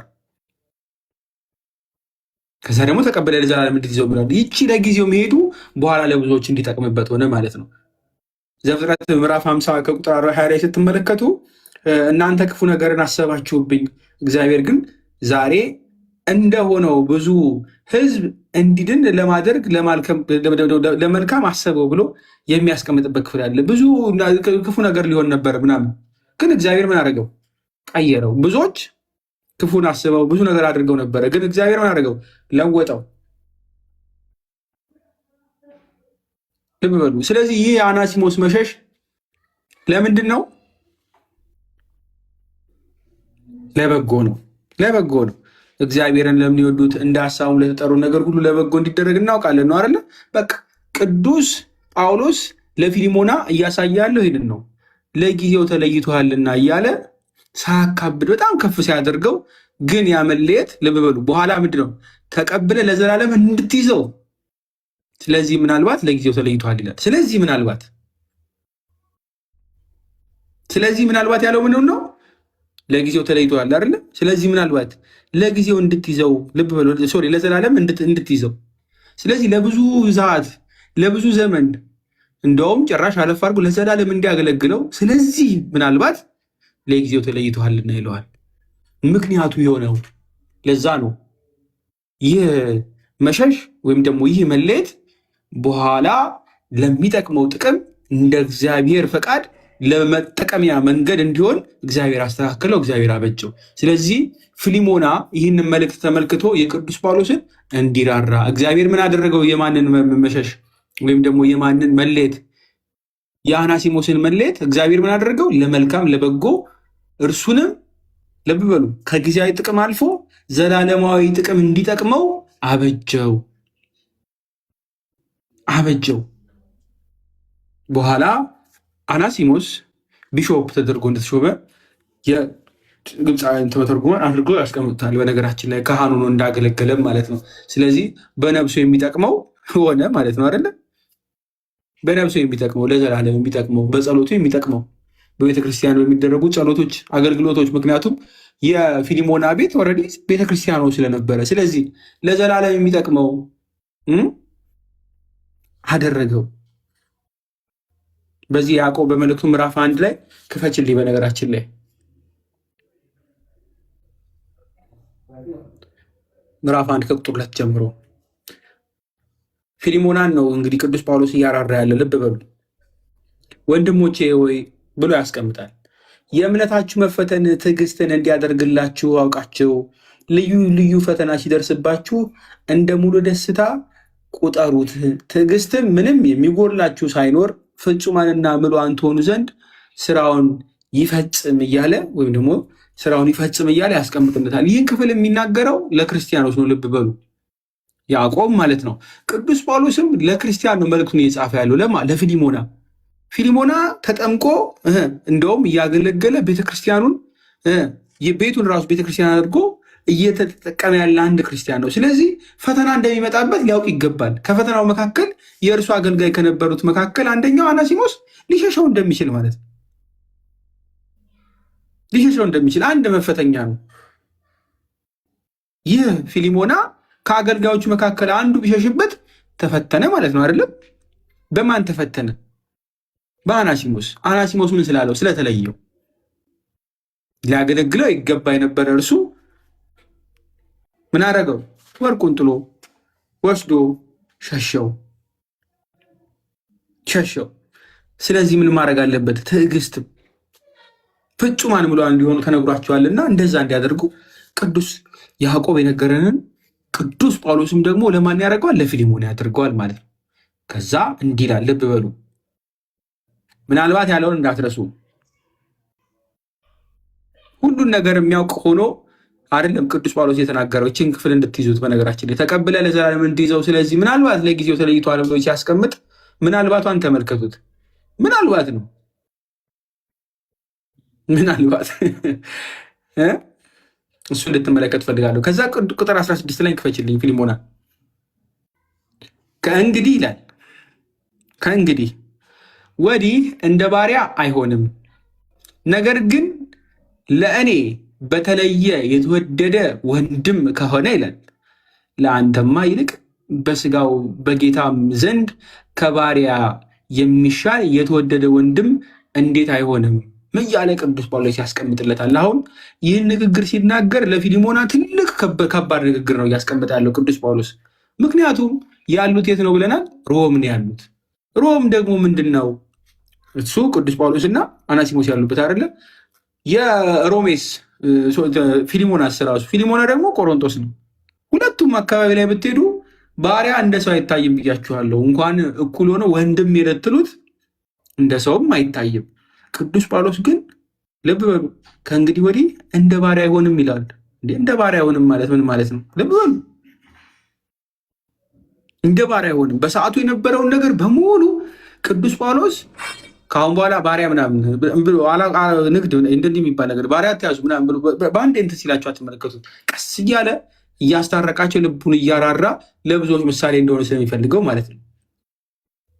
አይሆንም፣ ነገር ግን ልብ በሉ ለእኔ በተለየ የተወደደ ወንድም ከሆነ ብሎ አስቀመጠ። አሁን ይችን ክፍል ያዙልኝ። ቅዱስ ጳውሎስ ለእኔ በተወደደ ነው የሚለው።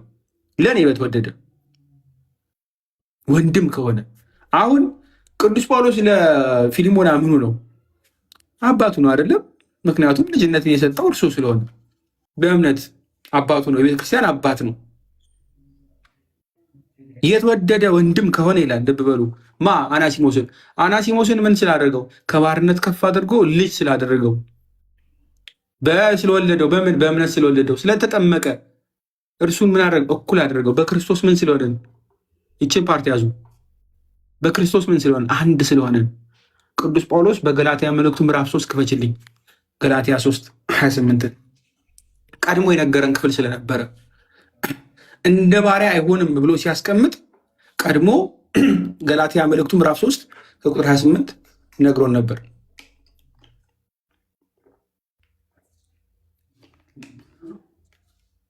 ገላትያ ምዕራፍ 3:28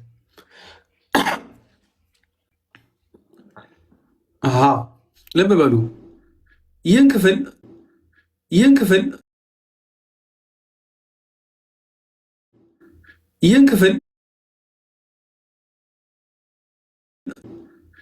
ክፍል ወይም ጨዋ የለም ወንድም ሴትም የለም ሁላችን በክርስቶስ ኢየሱስ አንድ ሰው ናችሁና እያለ ሁላችንንም በክርስቶስ አንድ እንደሆነን ያስቀመጠ አባት ነው ቅዱስ ጳውሎስ። ልብ በሉ። ስለዚህ አናሲሞስ ባሪያ ነበር፣ አላመነም ነበር። ፊሊሞና አምኖ ተጠምቆ ነበረ። የዚህ ባሪያ አገልጋይ ባለቤት ነበር። ግን አሁን አናሲሞስ ምን ሆነ? በክርስቶስ አንድ ሆነ። ከኛ ከክርስቶስ ሁላችንም ጋር ማለት ነው አንድ ሆነ። ለዛ ደግሞ ማን ነው አስተማሪው? ማስጠመቂው? ቅዱስ ጳውሎስ። ቅዱስ ጳውሎስ ይህን ያውቃል። ስለዚህ ባሪያ የነበረውን ልብ በሉ ስላጠመቀው ልጅም ስለሆነ በክርስቶስ ወንድሙም ስለሆነ አሁን ምን ይለዋል? ከእንግዲህ ወዲህ እንደ ባሪያ አይሆንም፣ እንደ ባሪያ አይሆንም። ስለዚህ ምን እያለው ነው ለፊሊሞና? ተጠምቋል፣ እያገለገለኝ ነው በደንብ ወንድም ሆኗል፣ ለአንተም ነው። ነገር ግን ለእኔ በተለየ የተወደደ ወንድም ከሆነ ለአንተም አይልቅ በስጋም በጌታም ዘንድ ከባሪያ የሚሻል የተወደደ ወንድም እንዴት አይሆንም ብሎ ነው የሚጠይቀው። እንዴት አይሆንም? ምክንያቱም ጌታ ራሱ ነግሮናል። በነገራችን ላይ የማቴዎስ ወንጌል ምዕራፍ 23ን ክፈችልኝ። የማቴዎስ ወንጌል ምዕራፍ 23ን ስትመለከቱ ከቁጥር 8 ላይ እናንተ ግን ብሎ የሚጀምርበት ክፍል ላይ ቁጥር 8 እናንተ ግን መምህር ተብላችሁ አትጠሩ፣ መምህራችሁ አንድ ስለሆነ እናንተም ሁላችሁ ወንድማማቾች ናችሁ ብሎ የሚያስቀምጠው ጌታ ነው። ልብ በሉ፣ ወንድማማቾች ናችሁ። መምህራችን አንድ ስለሆነ ጌታ እርሱ ክርስቶስ ስለሆነ አንተ ባሪያ አንተ እየተባለ የምናደርግበት የለም፣ ሁላችንም አንድ ነን፣ ማንም የለም ብሎ ቅዱስ ጳውሎስ በገላትያ 2:3-28 ያስቀምጠውን የጌታውን የክርስቶስን ቃል ተቀብሎ ነው። ጌታ በራሱ ምን ስላለ ወንድማማች ናችሁ ነው የሚል። ወንድማማች ናችሁ አዟልም። ለነገራችን ላይ ወንድማማቾች ናችሁ ተዋደዱ ዘንድ በእርስ በራስ ታዘናልም። የጌታውን ትእዛዝ እያስተላለፈ ነው። ለምን? ፊሊሞናን በደንብ እያስታወሰው ነው። ልብ በሉ፣ የእርሱ ብቻ ሀሳብ እንዳልሆነ እንዲያውቅ ፈቃዱን በከመንገድ አልፎ ጥያቄውን በሙሉ ምንድን ነው እንዴት አይሆንም ብሎ የሚላረ ቁጥር 16 ላይ የተወደደ ወንድም እንዴት አይሆንም ብሎ የሚያስቀምጠው አይ አዎ ይሆናል ብሎ እንዲያስብ ነው። እስኪ የዮሐንስ ወንጌል ምዕራፍ 13 ክፈችልኝ። ዮሐንስ ወንጌል በጌታም ዘንድ ከባሪያ የሚሻል የተወደደ ወንድም እንዴት አይሆንም ብሎ የሚያስቀምጠው በኋላ እንትን እንዲለው ዮሐንስ 13:34 ጌታ ራሱ ስለሚያስቀምጠው ማለት ነው። ቁጥር 34 ልበላችሁ ይዙት። እርስ በርሳችሁ ትዋደዱ ዘንድ እንደወደዳችሁ እናንተ ደግሞ እርስ በርሳችሁ ትዋደዱ ዘንድ አዲስ ትእዛዝ እሰጣችኋለሁ ነው ቢበሉ። ልብ በሉ፣ ትእዛዙን የሚሰጥ ማን ነው? ጌታ። እርስ በርሳችሁ ልብ በሉ ፍቅር ቢኖራችሁ ደቀ መዛሙርቴ እንደመሆናችሁ ልብ በሉ እንደሆናችሁ ሰዎች ሁሉ በዚህ ያውቃሉ እያለ ነው የሚያስቀምጠው። ስለዚህ በቆሮንቶስ የነበሩ አሕዛብ፣ በቆሮንቶስ የነበሩ ብዙዎች አሉ። እነርዛ በሙሉ ቅዱስ ጳውሎስ እንዲሁም ፊሊሞና እንዲሁም አናሲሞስ በክርስቶስ አንድ የሆኑ ወንድማማች መሆናቸው እንዲያውቁ ልብ በሉ እርስ በራስ መዋደድ አንዱ አንዱን ወንድም ማለት የምርም ወንድም ስለሆኑ በክርስቶስ መጠቃየቃቸው ምን ያደርግላቸዋል? የእርሱ የጌታ ደቀ መዝሙር መሆናቸው እንዲታወቅም ያደርጋል። በዛ ይታወቁበታል። ያንን ማያደርግ አንድ ባሪያ አለኝ ብሎ የሚያስቀምጥና ሌላ ወንድሙን አንድ ምንድን ነው የሚባለው? ልክ ፊሊሞና አናሲሞስን ማለት ነው ይሄ ባሪያ ነው እያለ ቢያስቀምጥ እርሱ የክርስቶስ ነው የሚባለው ወይስ የማን ነው? ሲመልሱልኝ። እርሱ ራሱን ከፍ አድርጎ እኔ ገዢ ነኝ እርሱ የኔ ባሪያ ነው እያለ ሮማውያን በሚረዱበት መንገድ አንድን አገልጋይ ከሰውነት አሳንሰው አንተ ባሪያ፣ አንተ አገልጋይ ብለው በሚያስቀምጡበት ልክ ነበር የሚታየው ወይንስ ወይ ፊሊሞና የክርስቶስ ተከታይ የቅዱስ ጳውሎስ ልጅ ተብሎ ነበር የሚጠራው? ሲመልሱልኝ ማን ነበር የሚባለው? ባሪያ ብሎ ቢያስቀምጥ እኔ ገዢው እያለ ቢያስቀምጥ ፊሊሞና ምን ይባላል? ክርስቲያን ነው የሚባል ወይስ ሮማዊ ነው የሚባል? ክርስቲያን አይሆንም፣ ወይም ደግሞ ክርስቲያን አይባልም። ለምን? ሰዎች ሁሉ በዚህ ያውቃሉ ነው ብሎ የሚያስቀምጥ። እርስ በራስ ቢፋቀሩ እርስ በራሳቸው ምን ቢሆኑ ወንድም ቢዋደዱ እርስ በራስ አንዱ አንዱን በፍቅር ከፍ ቢያደርገው እኛ ወንድሞችን የምንወድ ስለሆንን ከሞት ወደ ሕይወት እንደተሻገረን እናውቃለን። ወንድሙን የማይወድ በሞት ይኖራልና ብሎ እዚህ አንደኛ ዮሐንስ ምዕራፍ 3 ከቁጥር 14 ላይ ልክ እንደተናገረ ወንድሙን መውደዱ ልብ በሉ እንዲታወቅ በክርስቶስ እርሱ እንደተጋጠመ ከእርሱ ጋር ልብ በሉ። አንደኛ ዮሐንስ ምዕራፍ 3 እንክፈችው። እችን ክፍል ያዟት፣ በደንብ ያዙልን።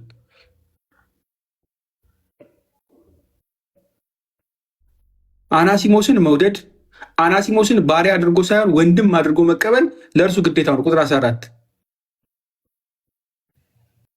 የክርስቲያን መገለጫ ስለሆነ እኛ ወንድሞችን ይላል። ልብ በሉ ወንድሞችን። ፊሊሞና ለአናሲሞስ ምንም ነው ወንድሙ አይደለም።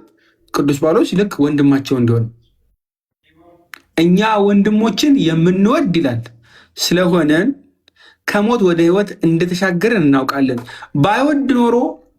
ባይወደው ቅዱስ ጳውሎስ ልክ እንዳለው አናሲሞስን ባይወድ ፊሊሞና ከሞት ወደ ሕይወት መሻገሩ በምን ይታወቃል? በምን ይታወቃል?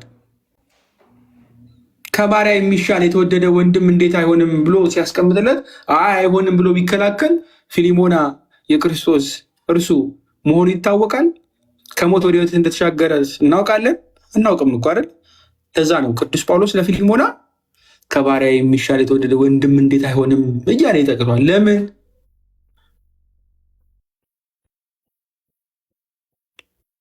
በክርስቶስ አንድ ስለሆኑ።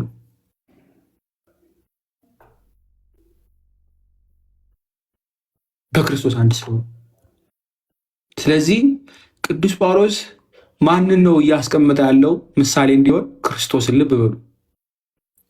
ፊሊሞናን እያጋፈጠ ያለው ወይም ፊሊሞና ፊት ለፊት እንዲቀረጽ እያደረገ ያለው ክርስቶስን ነው። ክርስቶስ በምን ያክል ወዶናል፣ ክርስቶስ እንዴት ወንድማማቾች እንደሆነ እንዴት እንዳደረገን ያስቀምጥለታል። ክርስቶስ ሲፈጥረንም ፈቃዳችንን ጠይቆ እንደፈጠረን አድርጎ ካስቀመጠ በኋላ እሱ እንዲመሰልበት እንደካረገ በኋላ እሱን ፍቃዱን ይሰጠዋል። ምሳሌ የሚያደርገው ክርስቶስን ነው። ከዛ ቁጥር 17 ላይ እንዲህ ይላል ወደ ፊሊሞና መልእክቱ እንግዲህ ይላል ቁጥር 17 ላይ እንግዲህ እንደ ባልንጀራ ብትቆጥረኝ እንደ እኔ አድርገህ ተቀበለው ይላል። ልብ በሉ። እንደ ባልንጀራ አድርገህ ብትቆጥረኝ ራሱን ነው የሚያቀርብ።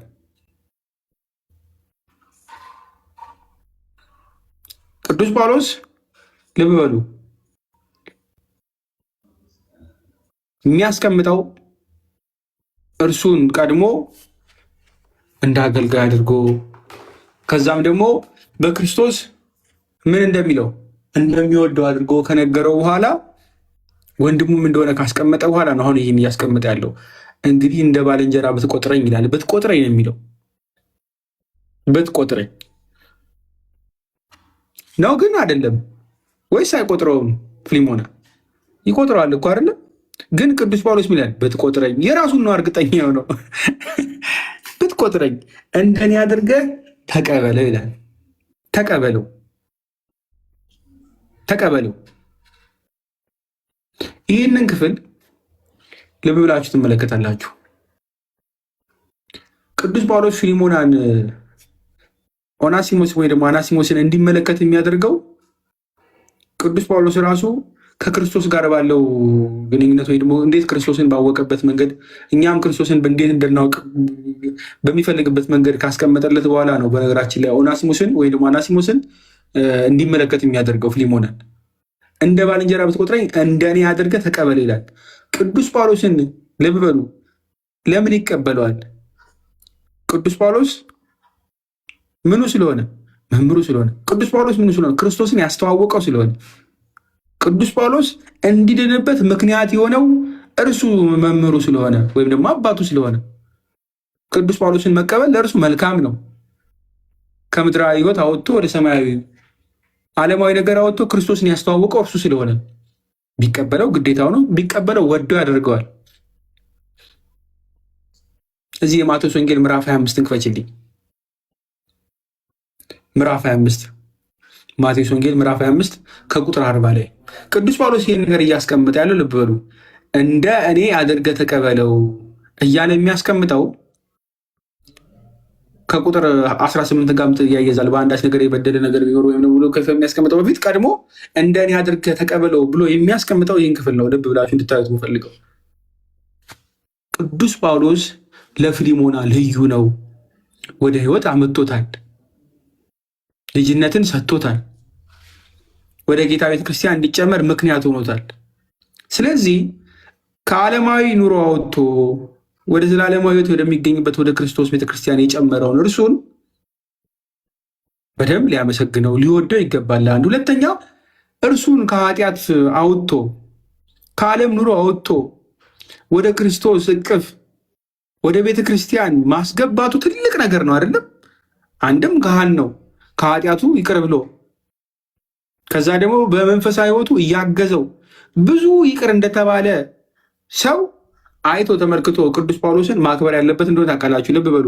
ቅዱስ ጳውሎስን ሲመለከት ከብዙ ሸክሙ፣ ከብዙ መከራው፣ ከብዙ ነገሩ ያዳነው እርሱ አባቱ፣ እርሱ ወንድሙ፣ እርሱ ምኑ በቃ ጋይድ የሚያደርገው እንደሆነ አድርጎ ነው የሚቀበለው ፊሊሞና። ስለዛ ልብ በሉ ብዙ ተደርጎለታል፣ ብዙ ተከናውኖለታል። በማን? በቅዱስ ጳውሎስ። እርሱ ብዙ ከተከናወነለት ልብ በሉ እርሱ ብዙ ከተከናወነለት ለሌላም ደግሞ እንዲያደርግ የጌታን ክፍል ተመልከቱ። ቁጥር 40 ላይ ንጉሱን መልሶ እውነት እላችኋለሁ ከሁሉ የሚያንሱ ከእነዚህ ወንድሞቼ ለአንዱ እንኳ ስላደረጋችሁ ለእኔ ያደረጋችሁትን ይላቸዋል ብሎ ያስቀምጣል። ይህን የሚናገር ጌታ ነው አይደለም? ከእነዚህ ከወንድሞቼ ይላል። ለሁሉም ካደረጋችሁ፣ ለወንድሞች ለትናናሾቹ ካደረጋችሁ ለእኔ እንዳደረጋችሁ እቆጥረዋለሁ ብሎ የተናገረ ጌታ አለ። ልብ በሉ። ቅዱስ ጳውሎስ ይህንን ያውቃል። ለቅዱስ ጳውሎስ ፊት ለፊት አላደረግንም ልትሉ ትችላላችሁ። ቅዱስ ጳውሎስ ለፊሊሞና ምንድን ነው የሚለው? ለአናሲሞስ እንዲህ ብታደርግለት፣ አናሲሞስ የመንፈስ ልጁ ነው ብያለሁ አይደለም? ወንድሙም ብሎ የሚጠራው እሱን ነው። ወንድሜም ብሎ ስለጠራው በክርስቶስ አንድ ሲሆኑ ማለት ነው። ለእርሱ የምታደርገው ነገር ይላል። ልብ በሉ። እንደ እኔ አድርገህ ተቀበለው የሚለውን ክፍል ነገራችን ላይ ለእርሱ የምታደርጉት ነገር ለማን እያደረጋችሁ ነው? ለቅዱስ ጳውሎስ። የቅዱስ ጳውሎስን ወንድም አናሲሞስን ብትቀበሉ ማንን ተቀበላችሁ እያለ ነው ቅዱስ ጳውሎስ። እንደ እኔ አድርገህ ተቀበለው ሲል ለእርሱ እንዳደረጋችሁት አናሲሞስን መቀበል፣ ቅዱስ ጳውሎስን መቀበል፣ አናሲሞስን ማስተናገድ፣ ቅዱስ ጳውሎስን ማስተናገድ፣ አናሲሞስን መንከባከብ፣ ቅዱስ ጳውሎስን ልክ እንደ መንከባከብ። ይህንን የሚያውቅ አባት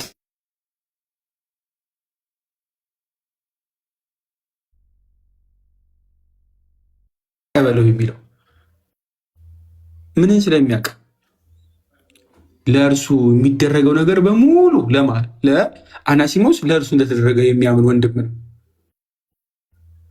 ቅዱስ ጳውሎስ በራሱ መልእክት እንዲያስተምረናል። በነገራችን ላይ የሮሜ መልእክቱን ክፈችልኝ፣ ምዕራፍ 15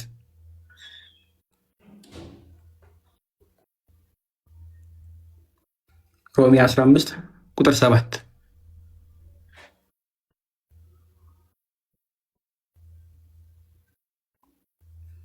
ስለዚህ ይላል፣ ስለዚህ ክርስቶስ ለእግዚአብሔር ክብር እንደተቀበላችሁ እንዲሁ እርስ በእርሳችሁ ተቀባበሉ። ልብ በሉ፣ ተቀባበሉ። ለአባቱ የሰጠውን የተስፋን ቃል ያጸና ዘንድ ደግሞ እንዲህ እያለ ታች ድረስ ይሄዳል። ከማን የተቀበልነው? ልብ በሉ፣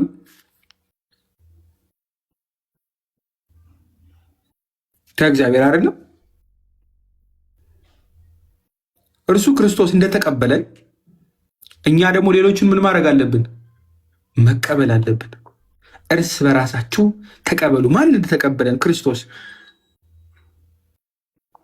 እኛ ተጥለን ሳለን እርሱ የተቀበለን አምላክ ክርስቶስ አለን።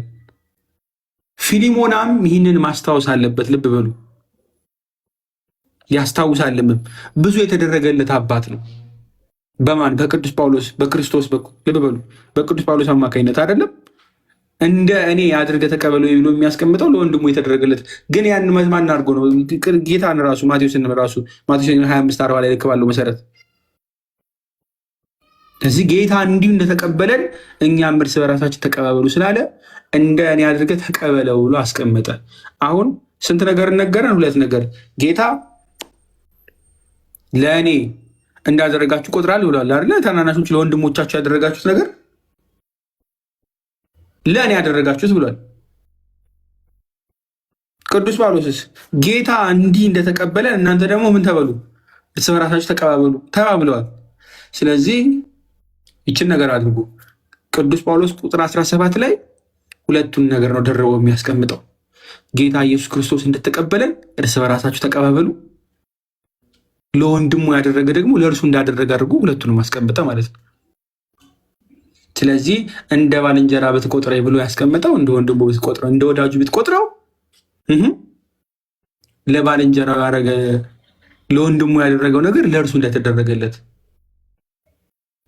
እንደኔ አድርገህ ተቀበሉ ደግሞ ማለቱ እርስ በራሳቸው እንዲቀባበሉ ደግሞ ጌታ ያዘዘውን ክፍል ራሱ ቅዱስ ጳውሎስ ያስቀመጠውን ክፍል ደግሞ ሲያጸና ቁጥር 18 ላይ ይጅልኝ እዚህ ላይ ሳይሆን ፊሊሞና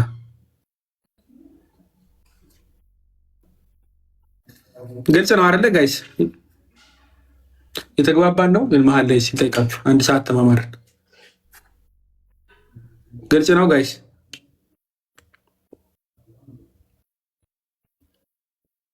በጣም ግልጽ ነው።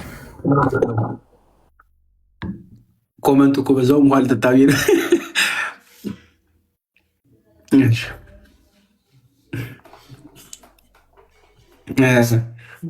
ሬስትሪክሽኑ ግን አልተነሳም። ቁጥር 18 ላይ እንዲህ ይላል፣ ልብ በሉ። ቅዱስ ጳውሎስ ነው እንደሚል በአንዳች ነገር የበደለ ቢኖር ግን ወይም ብድር ያለበት እንደሆነ ይህንን በእኔ ላይ ቁጠር ብሎ ያስቀምጣል። እኔ ጳውሎስ እኔ መልሰዋለሁ ብዬ በእጄ እጽፋለሁ፣ ከዚህም በላይ ለእኔ ራስህን ደግሞ ብድር እንዳለብህ አልልህም ብሎ ያስቀምጣል። ቁጥር 18ን ተመልከቱት። አሁን ቅዱስ ጳውሎስ ዝም ብሎ ቀጥታ ምድርም አይልም። ይልባል፣ ልብ በሉ። በአንዳች ነገር የበደለ ቢኖር ግን ወይም ብድር ያለበት እንደሆነ ይህንን በእኔ ላይ ቁጠር ነው የሚል። ዝም ብሎ ይቅር በለው አይደለም ያለው ቅዱስ ጳውሎስ። ይቅር በለው አይደለም፣ የበደለህን የወሰደብህን አይልም ቅዱስ ጳውሎስ። ልብ በሉ፣ ይህንን በእኔ ላይ ቁጠር ይለዋል። ያደረገውን ነገር ሁሉ በእኔ ላይ ቁጠር፣ በእኔ ላይ ቁጠር። ለምን ካሳ እንደሚያስፈልግ ያውቃላ። አውቆ ከተወለት እሰየው። ነገር ግን ቶ የሚባል ነገር የለም። ተበድሏላ። በእኔ ላይ ቁጠር። ስለ ወንድሙ ራሱን አሳልፎ ሲሰጥ ትመለከታላችሁ። ቅዱስ ጳውሎስ ይህን በእኔ ላይ ቁጠር ይለዋል። ይህንን የምትመለከቱት ጌታ ራሱ ያስተማረን እሱ ስለሆነ ማለት ነው። ስለኛ ሲል ሊያገለግል መጥቷል አይደለም? ኃጢአታችንም ተሸክሞልናል። ምን ሕማማችን ተሸክሟል አይደለም የሚል ኢሳያስ 53 በእውነት ደዌያችንን ተቀበለ ሕማማችንም ተሸክሟል። እኛ ግን እንደተመታ በእግዚአብሔር እንደተቀሰፈ እንደተቸነከረ ቆጠር ነው። እርሱ ግን ስለ መተላለፋችን ቆሰለ፣ ስለ በደላችንም ደቀቀ። የደህንነታችንም ተግሳጽ በእርሱ ላይ ነበረ፣ በእርሱም ቁስል እኛ ተፈወስን ይላል። እኛ ሁላችንን እንደ በጎች ተቅበዝባዦች ጠፋን፣ ከኛ እያንዳንዱ ወደ ገዛ መንገዱ አዘነበለ። እግዚአብሔር የሁላችንን በደል በእርሱ ላይ አኖረን የሚል የሁላችንን በደል በእርሱ ላይ አኖረ። ቅዱስ ጳውሎስ ይህን ያካለ በነገራችን ላይ ከፍ ያለውን ነገር ኃጢአቱን ሁሉ እንደው በነገራችን ብዙ በደላችን ሁሉ በእርሱ ያኖረና ስለኛ መዳን ሲል እርሱን ራሱ በሙሉ ልብ በሉ እስከ መስቀል ሞት ድረስ አሳልፎ የሰጠ ጌታ እንዳለው ያውቃል።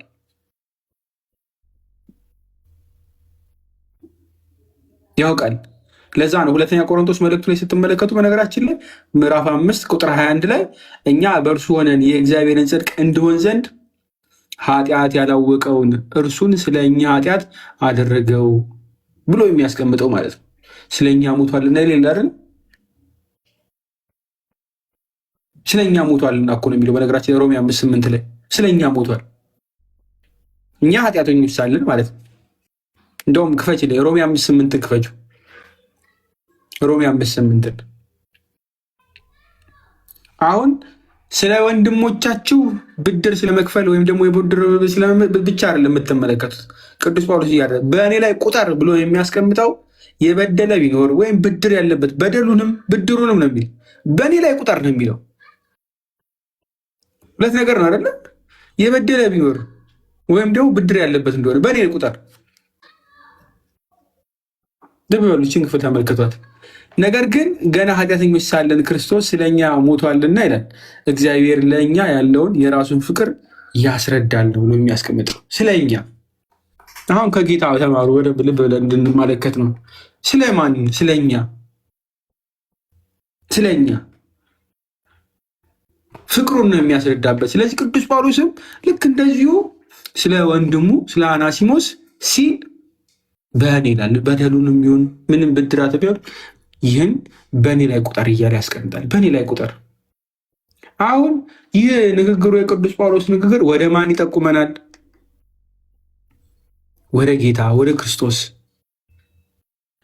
ክርስቶስ ይጠቁመናል።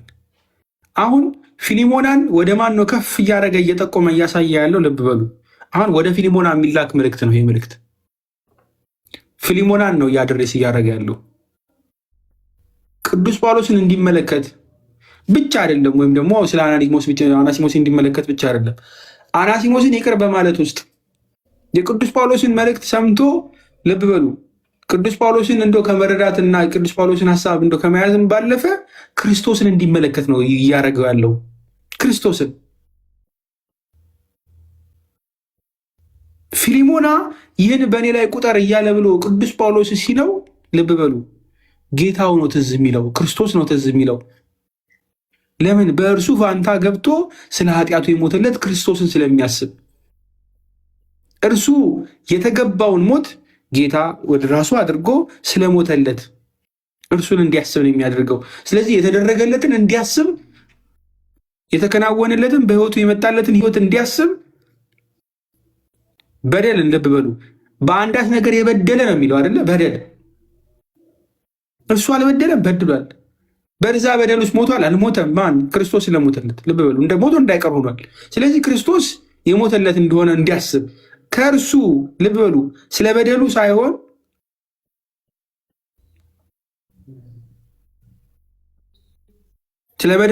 ልብ በሉ ስለ ክርስቶስ ፍቅር ስላገኘው ምሕረት እንዲያስብ ነው እያደረገው ያለው ቅዱስ ጳውሎስ። ስለዚህ በኋላ አሁን አናሲሞስን ሲቀበል እንደው የተደረገለትን ክርስቶስ ያከናውንለትን አስቦ ስለ ፍቅሩ ሲል እንደውም በረከት የሚያገኝበት ሆኖ እንዲያልፈው ነው የሚፈልገው ቅዱስ ጳውሎስ። ይህንን በእኔ ላይ ቁጠር።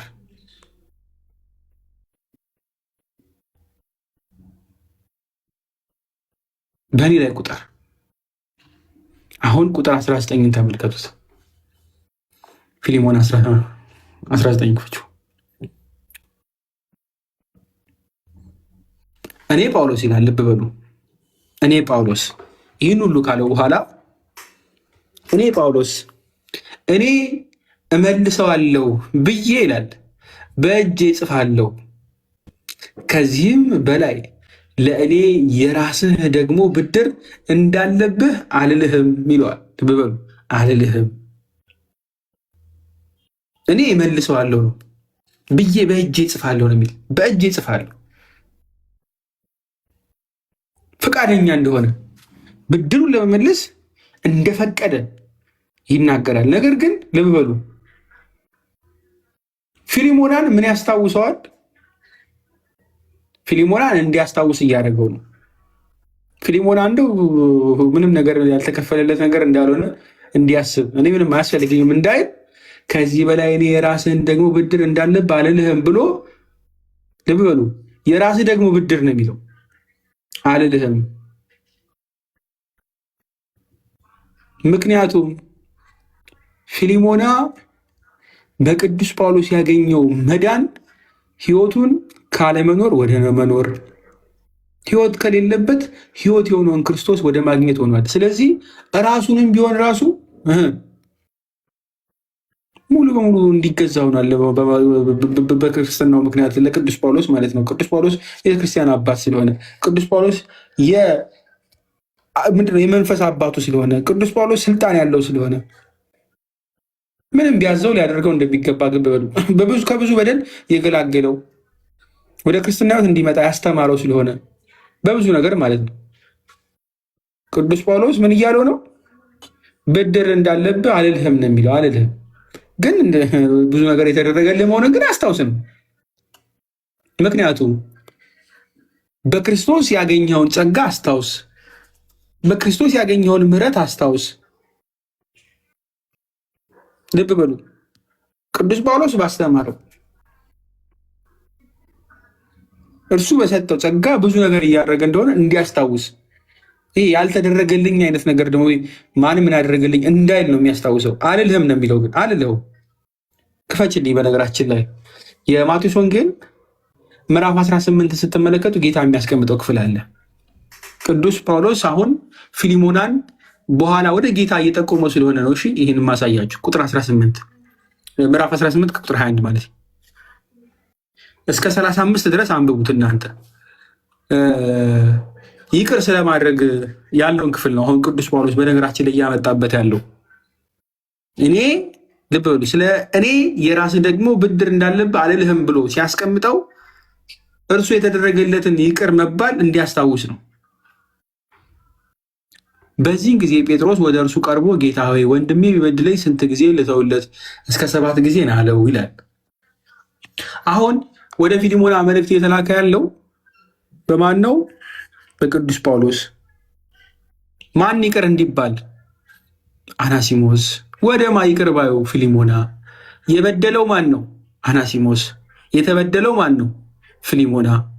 ስለዚህ ፊሊሞና በአናሲሞስ አንዴ አይደለም 7 የሚበደል ምን ሊለው ይገባል? እንደ ጌታ ንግግር እስኪ መልሱልኝ ኮመንት ነው። ስንት ጊዜ ይቅር ሊለው ይገባል? ምክንያቱም ወንድሙ ነው አሁን በክርስቶስ አይደለም።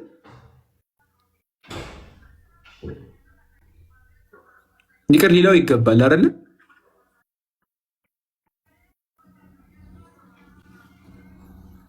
ይቅር ሊለው አይገባም።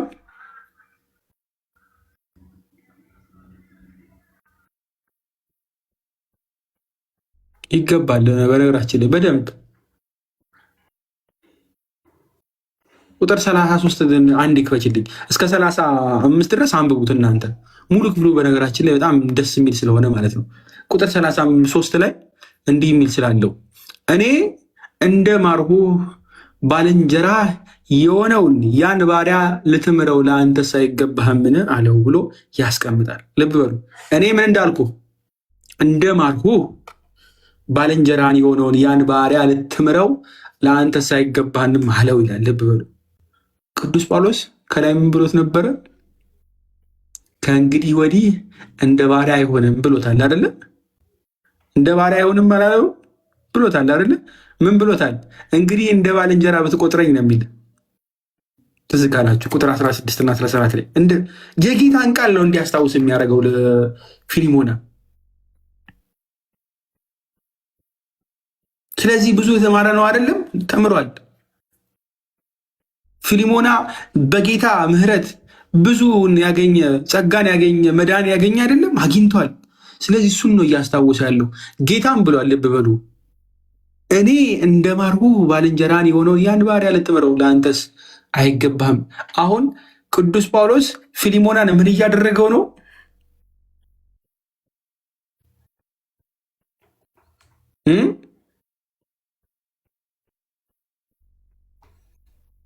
የራስህ ደግሞ ብድር እንዳለብህ አልልህም ብሎ ሲያስቀምጥለት መቼም አልጠይቅህም ነው አይደለ?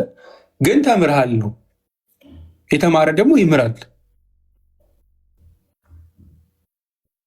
ለምን? ክርስቶስ ምሮታልና። ኤፌሶን መልእክቱን ክፈችልኝ። ቅዱስ ጳውሎስን ደግሞ እዚሁ አሁን የማቴዎስ 18 ላይ የምናየውን ኤፌሶን 4:32 ክፈችው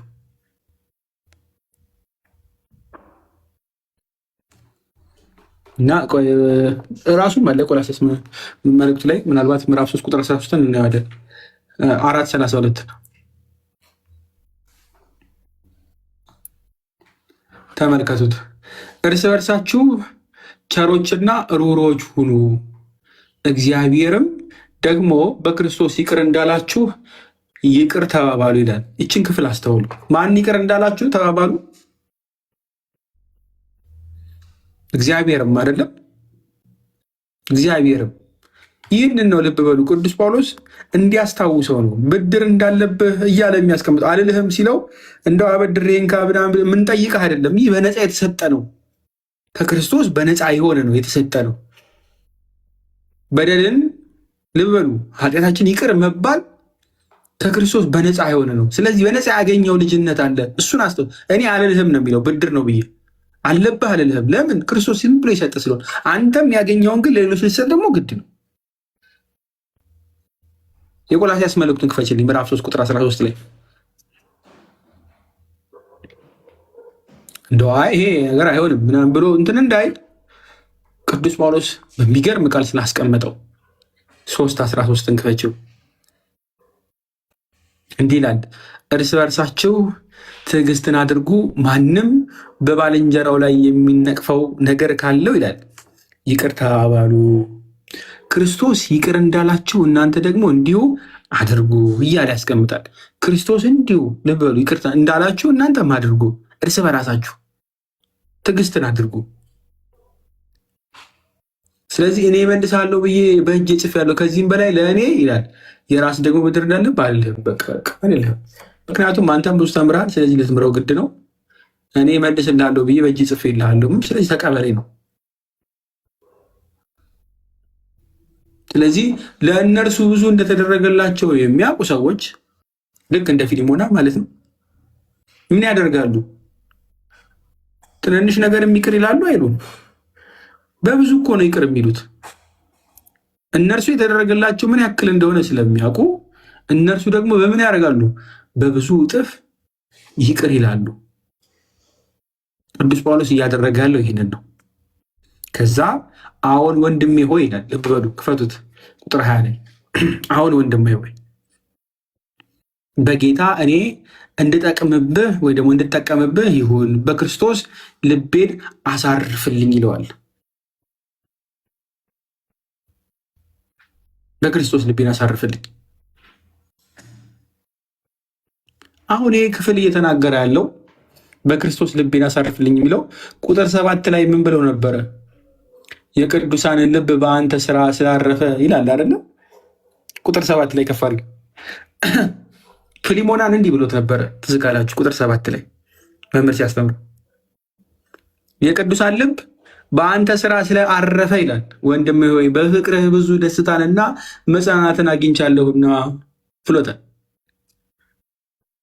ስለዚህ የቅዱሳንን ልብ በአንተ ስራ ስላረፈ ብሎ ስላስቀመጠለት ይህ ፊሊሞና የቅዱሳን ልብ ያረፈበት የተባለ ነው። ልብ በሉ፣ እሱ እንድታስታውሱ። እሺ ወንድሜ ሆይ በጌተና ልብ በሉ እኔ እንድጠቀምብህ ይሁን በክርስቶስ ልቤን አሳርፍልኝ ደግሞ ይለዋል። አሳርፍልኝ፣ ይህ ልመና ነው አይደለም? በክርስቶስ ልቤን አሳርፍልኝ ይለዋል።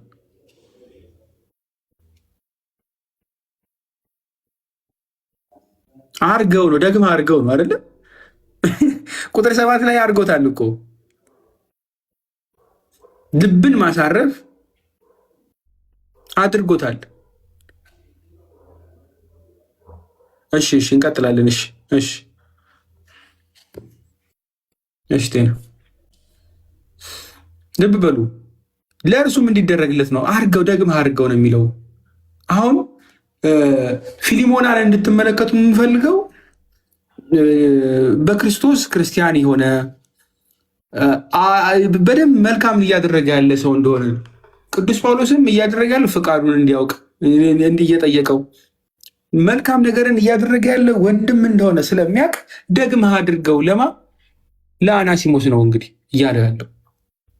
እዚህ ቅዱስ ጳውሎስ በዕብራውያን መልእክቱ ምዕራፍ 13 ቁጥር 16 ላይ እንዲህ የሚለው ክፍል አለው። ነገር ግን መልካም ማድረግን ለሌሎች ማካፈልን አትርሱ፣ እንግዲህ ያለው መስዋዕት እግዚአብሔርን ደስ ያሰኘዋልና እያለ ያስቀምጣል። እንዲህ ያለው መስዋዕት እግዚአብሔርን ደስ ያሰኘዋል። መልካም ማድረግ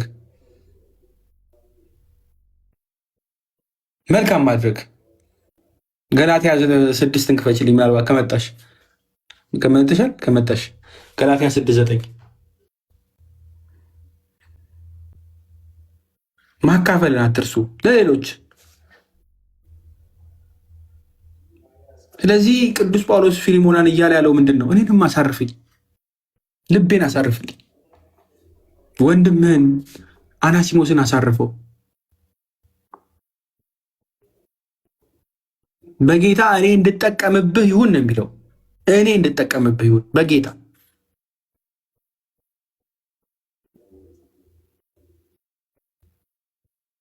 ባንዝልም በጊዜው እናጭዳለን፣ መልካም ስራን ለመስራት እንታክት።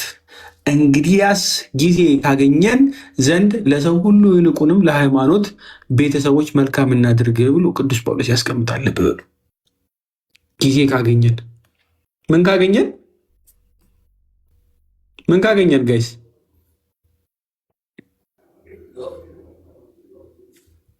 ምን ካገኘን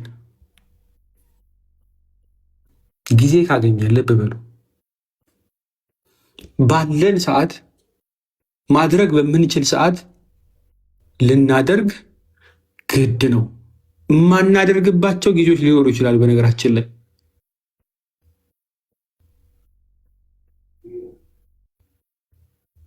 የማናደርግበት ቅዱስ ጳውሎስ አሁን እያለ ያለው ነው። ልብ በሉ በምንችልበት ጊዜ ፊሊሞና አሁን ይሄን ይችላል ማድረግ ይችላል ማድረግ ይችላል።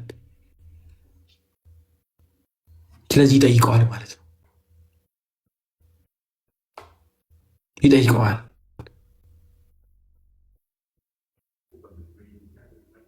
ልብ በሉ በጌታ እኔ እንድጠቀምብህ ይሁን ብሎ የሚያስቀምጠውን ክፍል አባ ታድሮስ ማላቲ እንዲህ ያሉታል። በነገራችን ላይ ፊሊሞና ይላሉ ይህን ክርስቲያናዊ ፍቅር መፈጸሙ ለማን ለአናሲሞስ ይቅር ማለቱ ለጳውሎስ የውስጥ ደስታ ትልቅ ምንጭ ነው።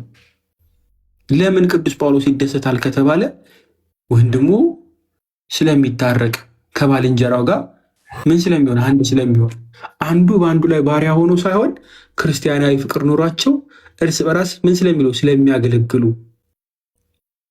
ወንድሞቻችንን ስናሳርፍ ልብ በሉ ማን እናሳርፋለን? ራሳችንን። አንዱ የክርስቶስ ብልት ምን ይሆናል? ያርፋል።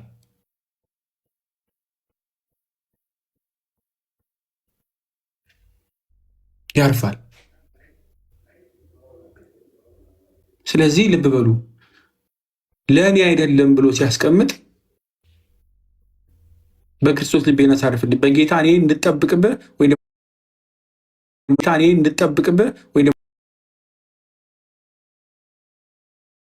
እኔ እንድጠብቅብህ ወይ ደግሞ እኔ እንድጠብቅብህ ወይ ደግሞ ይህም ብቻ ነው እንድትይዙ የምፈልገው። ከዛ ይቀጥላል። ከምልህ ይልቅ ይለዋል። ከምልህ ይልቅ አበልጠ እንድታደርግ አውቄ እንድትታዘዝም ታምኜ እጽፍልሃለሁ ይለዋል። አሁን ቀድሞ ለመነው። አሁን ግን ደግሞ እርግጠኛ ሆኖ ነው ቅዱስ ጳውሎስ የሚናገረው። በነገራችን ላይ ተማምኖበት በደንብ ነው ቅዱስ ጳውሎስ ፊሊሞናን የሚተማመንበት በደንብ። ግን ትንንሽ ነገር አይጠይቀውም። እንደ ይቺ ብቻ አድርግልኝ ምናምን አይለውም።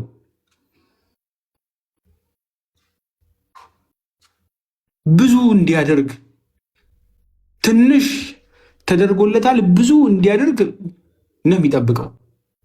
ስለዚህ ምንድን ነው የሚለው? ከምልህ ይልቅ አብልጠህ እንድታደርግ አውቄ እንድታዘዝም ታምኜ እጽፍልሃለሁ ነው። ታምኜ ነው የሚለው። ከተባልከው በላይ ታደርጋለህ።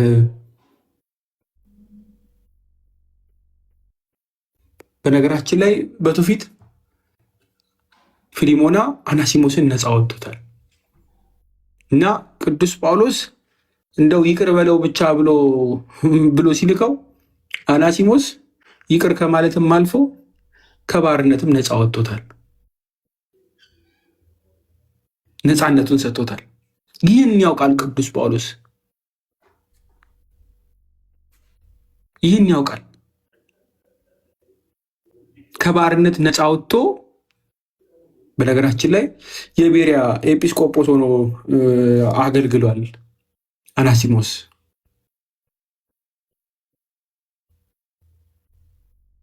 ልብ በሉ ይህ ሁሉ አድርጓል። ከዛ ከምልህ ይልቅ አብልጠህ እንድታደርግ አውቄ እንድትታዘዘኝ ታምኜ እጽፍልሃለሁ ሲለው በዚህ ምክንያት ነው። ከሚለው በላይ ፊሊሞና አድርጎ ታዞታል።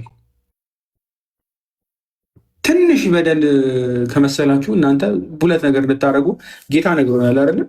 ጠላታችን እንድንወድ የማቴዎስ ወንጌል ምዕራፍ 5 ቁጥር 44 ላይ ነግሮናል። ትዝ ካላችሁ እኔ ግን እላችኋለሁ በሰማይ ምንድን ነው ላለ አባታችሁ ልጆች ትሆኑ ዘንድ ጠላቶቻችሁ ውደዱ የሚለው ውደዱ፣ እንኳን ወንድሙን ማለት ነው እንኳን ወንድሙን። እሱ የተደረገበት ክፉ ነው፣ ከእርሱ ትቶ ሄዷል። እርሱ ግን ምን ሊያደርግለት ግድ ነው? በሮሜ መልእክቱ ላይ ቅዱስ ጳውሎስ ያስቀምጣል። ምዕራፍ 12 ላይ ክፍቸው አንዴ አብልጦ እንዲያደርግ ጌታም በነገራችን የማቴዎስ ወንጌል ምዕራፍ 5 ስትመለከቱ ቁጥር 44 ከማየታችሁ በፊት ወደኋላ መለስ ብትሉ ቁጥር 41 ላይ ማንም ሰው አንድ ምዕራፍ ትሄድ ዘንድ ቢያስገድድህ ሁለተኛውን ከእርሱ ጋር ሂድ ብሎ ያስቀምጣል ጌታ። እና ምንድን ነው ይበልጥ እንድታደርጉ ያስቀምጣል አይደል? የሆነ ነገር እንትን ቢሏችሁ እናንተ ከፍ አድርጋችሁ መልሱት።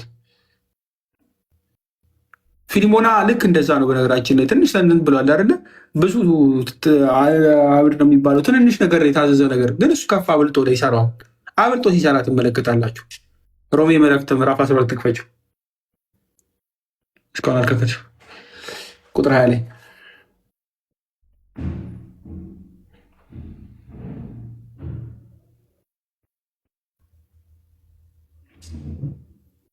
ልብ በሉ። ይችን ክፍል ያዙት። ጠላት ግን ቢራብ አብላው፣ ቢጠማም አጠጣው። ይህን በማድረግ በራስ ላይ የእሳት ፍም ትቀምራለህ። ክፉን በመልካም አሸንፍ እንጂ በክፉ አትሸነፍ፣ ወይ ደግሞ አትሸነፍ ብሎ ያስቀምጣል። በክፉ አትሸነፍ፣ መልካም እንዲያደርግ ማለት ነው። አሁን ጌታን ቅዱስ ጳውሎስ ፊሊሞናን እያለ ያለውን ትመለከቱ ነው የምፈልገው። እንድታደርግ አውቄ ብሎ የሚያስቀምጠው ከዚህ ይበልጥ እንድትታዘዝ ታምኜ ይጽፍልሃል ይለዋል። ታምኜ ነው የሚጽፈው። ግን ምንድነው የሚያደርገው ካላችሁ የተነገረው ትንሽ ነው። የተነገረው ስለመታረቅ ብቻ ነው፣ ወይ ደግሞ ይቅር እንዲለው ብቻ ብድሩን። ከዛ አለፍ ብሎ ግን ነፃ እስከ ማውጣት፣ ከዛ አለፍ ብሎ ደግሞ ወንድሙ እስከ ማድረግ፣ ከዛ አለፍ ብሎ ደግሞ ሊቀ ጳጳስ ወይ ደግሞ ኤጲስቆጶስ ሆኖ በሚያገለግል ሰዓት ላይ ልጅ ሆኖ ከእርሱ ጋር በመራዳት በሚያገለግለው ነገር ማለት ነው።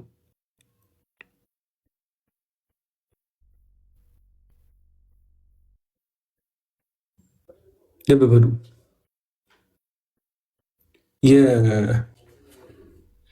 ምንድን ነው በሰው ላይ እምነት ማሳደር ላይክ ሰውን ከፍ ከፍ ያደርጋል ብለው ያስቀምጣል። በነገራችን ላይ እኛን ልምታ ላይ እንደዚው ሲያብራሩ ሰው ላይ እምነት ማሳደር ታደርገዋለህ፣ አውቃለሁ፣ እንድታዘዘኝ ታምኛለሁ ብላችሁ ስታስቀምጡለት ያ የጻፋችሁለት ሰው ወይም ያ የነገራችሁ ሰው እናንተ በእርሱ ላይ ያላችሁን እምነት አይቶ ተረድቶ እናንተ ያላችሁን በእሱ ላይ መተማመን አይቶ የተሻለ ያደርጋል፣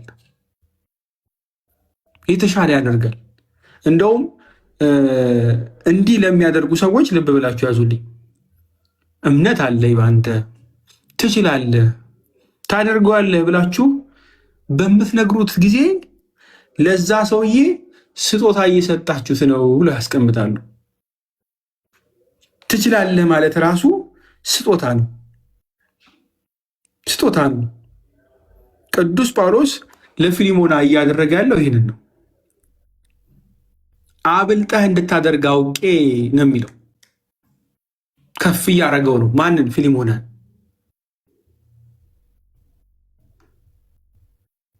ልብ በሉ። ይችን በላይ እንድትመለከቱት ነው የምፈልገው። ስለዚህ ቅዱስ ጳውሎስ ፊሊሞናን ክርስቶስን እንዲመለከት ይቅር እንዲለው ከዛም ደግሞ እያመሰገነው ከዛም ይህን ትችላለህ የሚለውን ነግሮ ስጦታ የሰጠው ነው። ራሱ የቻለ ስጦታ ስለሆነ ማለት ነው። መልካም በማድረጉም ደግሞ ክፉ የተደረገበትን ነገር በሙሉ እየጣለ ነው። ስለዚህ ምንድን ነው መጨረሻ ነገር የምታደርጉት? እናንተ ክርስቲያን ናችሁ። በፊሊሞና ቦታ ብትሆኑ ምንድን ነው የምታደርጉት? ይቅር ትላላችሁ? የተደረገላችሁን አስባችሁ ትተዋላችሁ? ብዙ እንደተደረገላችሁ አስባችሁ ትንሽ አድርጉ ስትባሉ ትንሹን ብቻ አድርጋችሁ ትተዋላችሁ? ወይስ አልፋችሁ ሰፊ ነገር እንደውም ታደርጋላችሁ?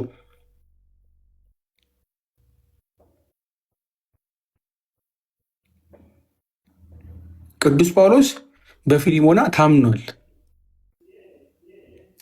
በቃ በደንብ ነው የተማመነው። በፊሊሞና እምነት፣ በፊሊሞና ፍቅር፣ በፊሊሞና መታዘዝ በቃ ታምኖ ነው። ትርጓሜው በነገራችን ላይ የግብፅ ትርጉማን ሲያስቀምጡ ጳውሎስ መልስ አልጠበቀም ይላሉ። መልስ አልጠበቀም። በፊሊሞና እምነት መታዘዝ፣ በቃ በዚህ ሁሉ ታምኖ ነበር ቅዱስ ጳውሎስ።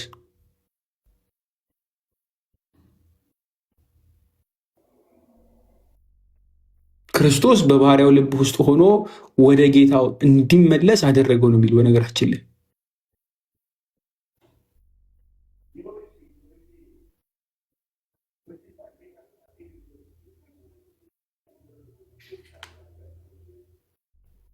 ክርስቶስ በጌታው ልብ ውስጥ ሆኖ ባሪያውን የክርስቶስን ወንድም አድርጎ እንዲያውቀው እና እንዲሁም ነፃ እንዲያወጣው አደረገው ቅዱስ ጳውሎስ። እዛ አናሲሞስ ምን ሆነ? ኤጲስቆጶስ የቤሪያ። ካልኩ በላይ ታደርጋለህ ያለው እሱን ነው።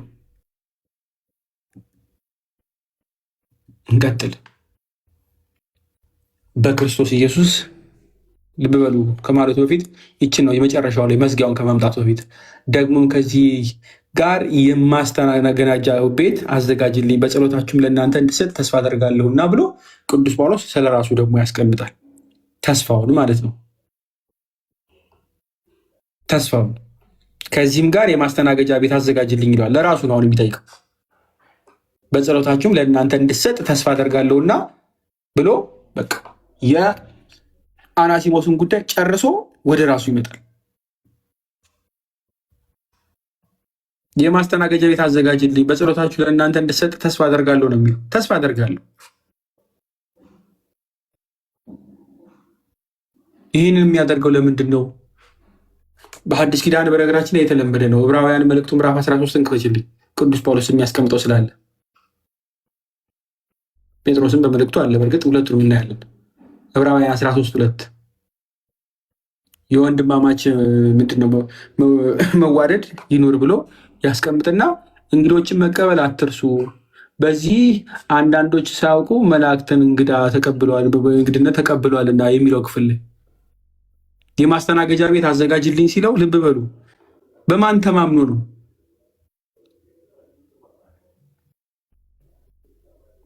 በማን ተማምኖ ነው እንደሚሄድ እየነገራቸው ነው። አንድ ቅዱስ ጳውሎስ በማን ተማምኖ ነው? በጣም በኮንፊደንስ ነው በነገራችን ላይ ይህን እያለ ያለው።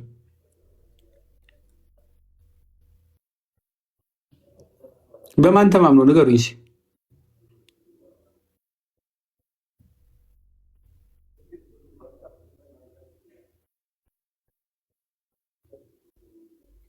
በማን ተማምኖ ነው? በፊሊሞና እንደ የፊሊሞና በነገራችን ላይ ቁጥር 7 ላይ እንዳትረሱት፣ ቤቱ የቅዱሳን ማደሪያ ነው፣ ቤተ ክርስቲያን ሆኗል።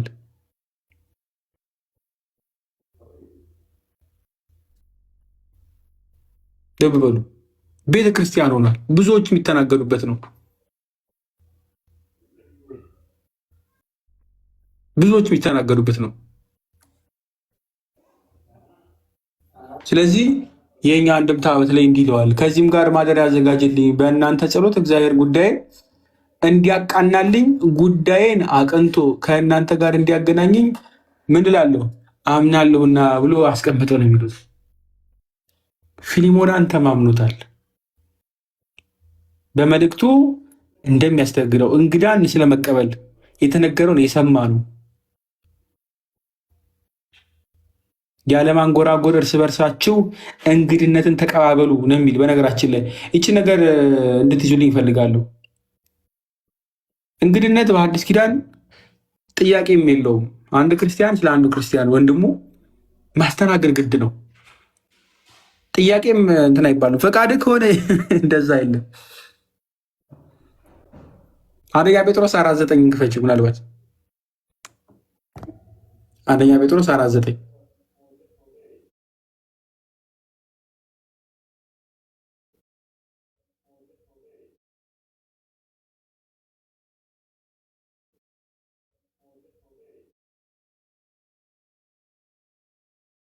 ያለማንጎራጎር እርስ በርሳችሁ እንግድነትን ተቀባበሉ። ልብ በሉ፣ ችን ያዙ። አሁን ፊሊሞናን ቅዱስ ጳውሎስ የሚለው ይሄን ነው። ከዚህም ጋር የማስተናገጃ ቤት አዘጋጅልኝ ይለዋል። ለምን? እንዲቀበለው ስለሚፈልግ እርስ በራሳቸው እንዲቀበሉ ግድ ነው። እናንተ ትቀበላላችሁ፣ እግዚአብሔር ይወቀው። አንድ ክርስቲያን ወንድማችሁ ወይም ደግሞ የክርስቲያን አባት ቤታችሁን አዘጋጁልኝ እመጣለሁ፣ በጸሎት እንድታስብን ከእናንተ ጋር በጸሎት እንድተጋ እፈልጋለሁ እመጣለሁ ቢል ምን ያክሎቻችሁ ትቀበላላችሁ? አላውቅም። ቅዱስ ጳውሎስ ግን የማስተናገጃ ቤት አዘጋጅልኝ ብሎ ለፊሊሞና ይነግረዋል። ፊሊሞናም ያዘጋጃል። ያለማንጎራጎር እርስ በርሳችሁ አንድነትን ወደ እንግድነትን ተቀበሉ ስለተባለ። በነገራችን ላይ አገልጋዮችን መርዳት፣ ቅዱስ ጳውሎስ አገልጋይ ነው እንደምታዩት፣ ማገዝ ትናንትናም ተብሏል። በሮሜ መልእክቱ ምዕራፍ 12 ቁጥር 13 ላይ ምንድን ይላል? በነገራችን ላይ ቅዱሳንን በሚያስፈልጋቸው ሁሉ እንግዶችን ለመቀበል ትጉ ብሎ የሚያስቀምጥበት ክፍል አለ። ትጉ። እንዲህ የሚተጋ ማን ነው? እንዲህ የሚተጋ ማን ነው? ፊሊሞና። ልብ በሉ፣ ዝም ብሎ ክርስቲያን አይደለም፣ በደንብ የሚያደርግ ነው። ክርስትናችን እንደው ብለን የምንፎክርበት ዋናው ውስጥ ነው። ደግነት እያላችሁ ምናምን የሚባል ነገር የለም። ከፍ አድርገህ በምታደርጉት ነገር ማድረግ አለባችሁ። ክርስቲያኖች መቀበል አለባችሁ። በቤታችሁ፣ በብዙ ነገራችሁ አገልጋዮችን በማገዝ በብዙ ነገር መራዳት። እነሱም ደግሞ ምን ሊጠይቋችሁ ስልጣን አላቸው፣ ስልጣን አላቸው።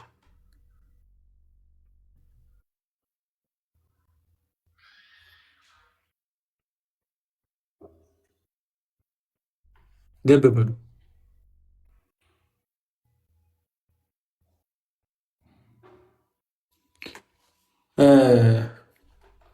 ቁጥር 23 ከመድረሴ በፊት ችን ብቻ ልብል።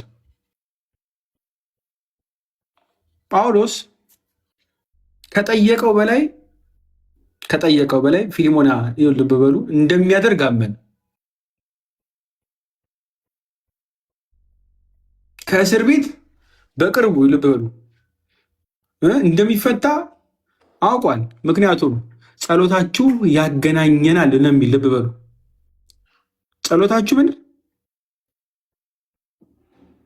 ያገናኘ፣ በጸሎታችሁ ለእናንተ እንድሰጥ ነው የሚለው። ለእናንተ እንድሰጥ። ስለዚህ ጸሎታቸው እንደሚያደርግ ያውቃል፣ እንደሚወጣ ያውቃል።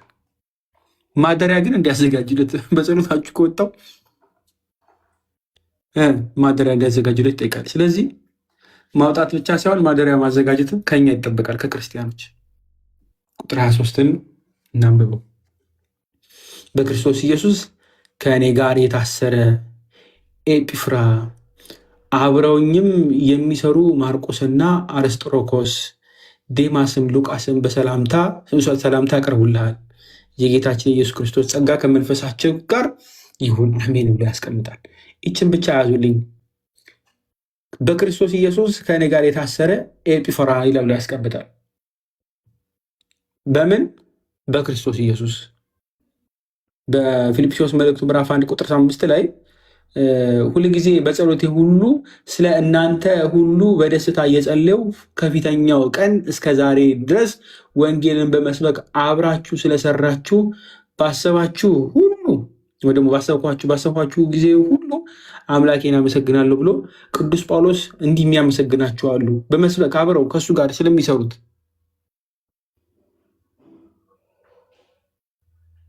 ይህም አንደኛው ማን ነው? ኤጲፍራ። ከእርሱ ጋር በምን ታስሯል? በክርስቶስ ኢየሱስ በአገልግሎት። እነዚህን ነው በነገራችን ላይ አንደኛ ቆሮንቶስ ምዕራፍ 3:9 ላይ የእግዚአብሔር እርሻ ናችሁ፣ የእግዚአብሔር ሕንፃ ናችሁ፣ ከእርሱ ጋር አብረን የምንሰራንንና እያለ ያስቀምጥላቸዋል። ከእሱ ጋር የታሰሩት እንዲህ ናቸው። አብሮኝ የሚሰሩ አይደለም የሚለው፣ አብሮት የሚሰሩ ናቸው። ከእርሱ ጋር አብረን የምንሰራ ነንና ነው አይደለ? የእግዚአብሔር ሕንፃ ናችሁ ነው የሚላቸው።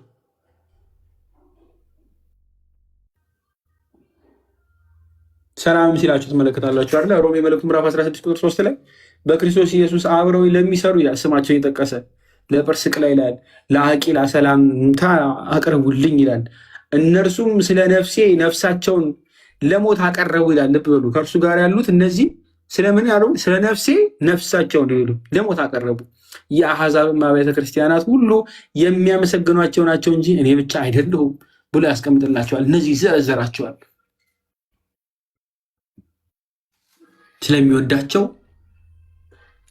ፊሊሞናም ስለሚያውቃቸው ልብ በሉ። ፊሊሞና በቤቱ ምን ነበር? ቅድም ብለናል ቁጥር 7 ላይ ቅዱሳን የሚሰባሰቡበት እንደ ቤተክርስቲያን ሆኖ ሲያገለግል የነበረ ቤት ያለው ሰው ነው። ቤተክርስቲያን ህንፃ ቤተክርስቲያን ተሰርቶ መገልገል ሳይጀምር በፊት የእርሱ ቤት ቤተክርስቲያን ነው። ስለዚህ እነዚህን አገልጋዮች ያውቃል። ቅዱስ ጳውሎስ ይህን መልእክት ሲጽፍለት ብቻውን አይደለም። ልብ በሉ። ቀድሞ እነ ጢሞቴዎስን ጠቀሰ። አሁን ደግሞ ከእርሱ ጋር ያሉትን አገልጋዮች እየጠቀሰ ነው። ሰላምታ ያቀርቡልሃል ሲል ብቻዬን አይደለሁም ከፍ እያደረገው ነው። እኛ በሙሉ እየጠየቅንህ ነው።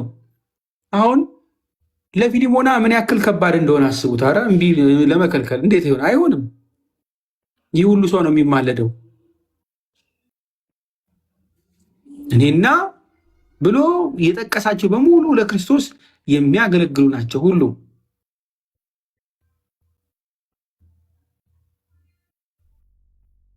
በሙሉ በነገራችን ላይ ይችን ብቻ ያዙት። ስማቸው ከተጠሩት መካከል ከሁሉም ማለት ነው ማርቆስ እንደምታውቁት ትልቅ አገልጋይ ነው፣ ወንጌላዊ ነው። አርስጥሮኮስም እንደዛው፣ ሉቃስም እንደዛው። ዴማስ ሲቀር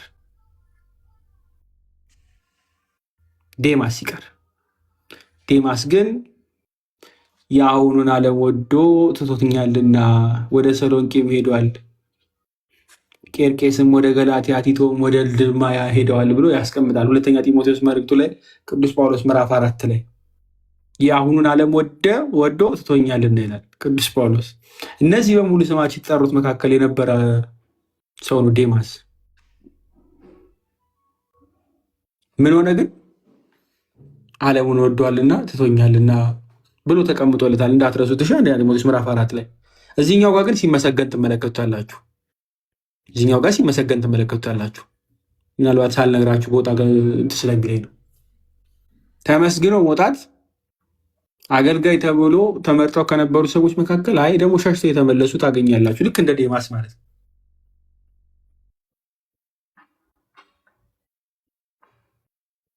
እንደ ዴማስ እነዚህን ሁሉ ካስቀመጠለት በኋላ ነው ለፊሊሞና ይቅር እንዲለው ወንድሙን አገልጋዩ የነበረን አናሲሞስ ተቀብሎ ለጌታ ቤተክርስቲያን አገልጋይ እንዲሆን ለእርሱ ማድረግ የነበረበትን ማገልገል ደግሞ ቅዱስ ጳውሎስን በማገልገሉ እኔ ልብ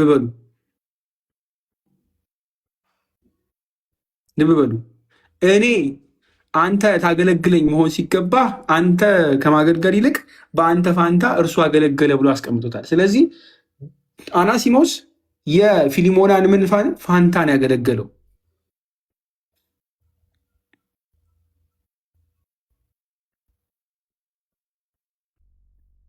የማንን ፋንታ? የፊሊሞናን ፋንታ። ስለዚህ ልኬላታለሁ ዲያቆን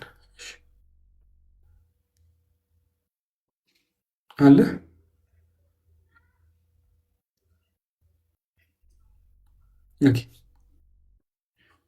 የማንም ፋንታ? የመምህሩን ፋንታ። ስለዚህ ይህንን ስለሚያውቅ ቅዱስ ጳውሎስ በእነዚህ በሚኒስትሪ ራሱ በሙሉ ማለት ነው በአገልጋዮቹ ስም አድርጎ ላከለት። የጌታችን ኢየሱስ ክርስቶስ ጸጋ ከመንፈሳቸው ጋር ይሁን አሜን ብሎ ደግሞ ዘጋው ማለት ነው። እርስ በራስ እንዲዋደዱ ከነገረ በኋላ ቅዱስ ጳውሎስ መርቆ ነው የሚሄደው። ሁሌም እንዲህ ነው ነገራችን ላይ ሲጨርስ ቅዱስ ጳውሎስ መልእክቱን ጌታ ኢየሱስ ክርስቶስ ከመንፈስ ጋር ይሁን ጸጋ ከእናንተ ጋር ይሁን አሜን ብሎ ሁለተኛ ጢሞቴዎስ ምዕራፍ 4 ከቁጥር 22 ላይ ልክ እንደሚያስቀምጠው ሁሉ ልክ እንደዛው እዚህኛው ጋር ምን ብሎ ይሄዳል? አመስግኖ ይሄዳል። ስለዚህ ይሄንን ክፍል እንድትይዙ የምፈልገው ክፍል ይሄን ብቻ ነው። መልካም የተደረገላችሁ በብዙ የተማራችሁ በብዙ ልትምሩ ግድ ነው። በብዙ ልትምሩ ግድ ነው። ይቅር መባባል ከዛም አልፎ ደግሞ በእኛ በክርስትና ልብ በሉ አንዳችን ከፍ ብለን አንዳችን ባሪያ አይደለንም። በክርስቶስ ምንድነን? አንድ። ሁላችንም የክርስቶስ ማደሪያ ነን። አንዳችን ለአንዳችን ወንድሞች ነን። ይህንን ሁሌ ልናስታውስ ግድ ነው። ሁሌ ከጭንቅላታችሁ የማያወጣ አትርሱት። ሁሌም ማለት ነው። እኔ እንደተቀበል ተቀበለው ብሎ ቁጥር 17 ላይ ያስቀመጠልን በእኔ ላይ አድርገው ብሎ ስለ ወንድሙ ስለ አናሲሞስ ተቀብሎ መቀበልን አስተማረን። እኔ እከፍልሃለሁ በእጄ እጽፋለሁ ብሎ ማረጋገጫ እስኪሰጥ ድረስ ማለት ነው። ልጁ እንደሆነ ባሪያም እንዳልሆነ በእስራቴ የወለድሁት ብሎ ነገረን። ስለዚህ እኛ ባሪያ ብለን ከፍ አድርገን ራሳችን እንደናስቀምጥ አስቀምጠልን። ይበሉ። ይህን ሁሉ ብትመለከቱት እርሱ ቅዱስ ጳውሎስ ከጌታ ከእግዚአብሔር የተማረው ከክርስቶስ የተማረው ነው። ሁሉንም መጥቀስ ይቻላል። ስለዚህ ስለወደቀ ሰው ስንናገር አስቀድመን የምናገረው ምኑን አይደለም፣ እንዲህ መሆኑን አይደለም። በቃ አዲስ ልደቱን ነው ማስታወስ ያለባችሁ በክርስቶስ።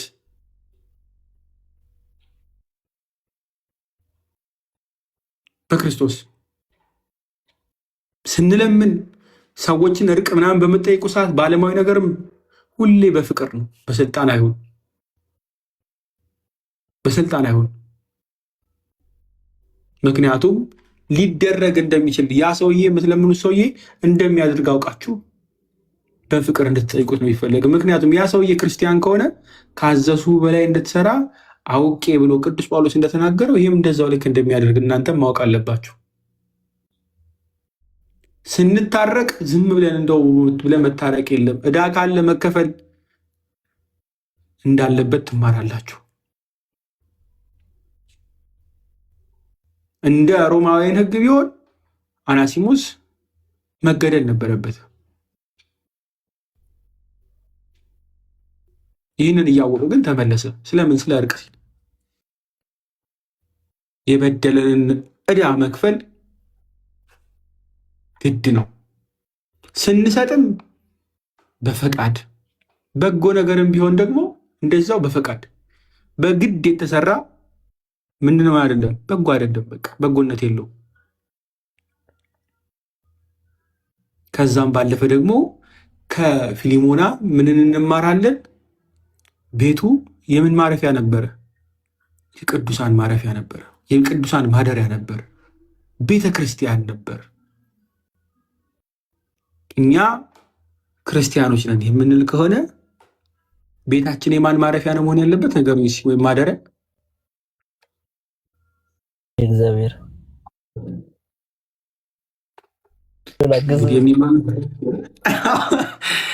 ቅዱስ ዮሐንስ አፈወርቅ ይህንን መልእክቱን ይዘጋበታል። ማቴዎስ 5ን ይጠቅስና የጌታን የሚምሩ ብፁዓን ናቸው ብለው ጨርሰዋልና ለምን ፊልሞና ምሮ ስለሚያገኝ ይማራል። እንግዲህ አሜን። የሚናገሩ እኮ ተማሪዎቹ ደስ ሲሉ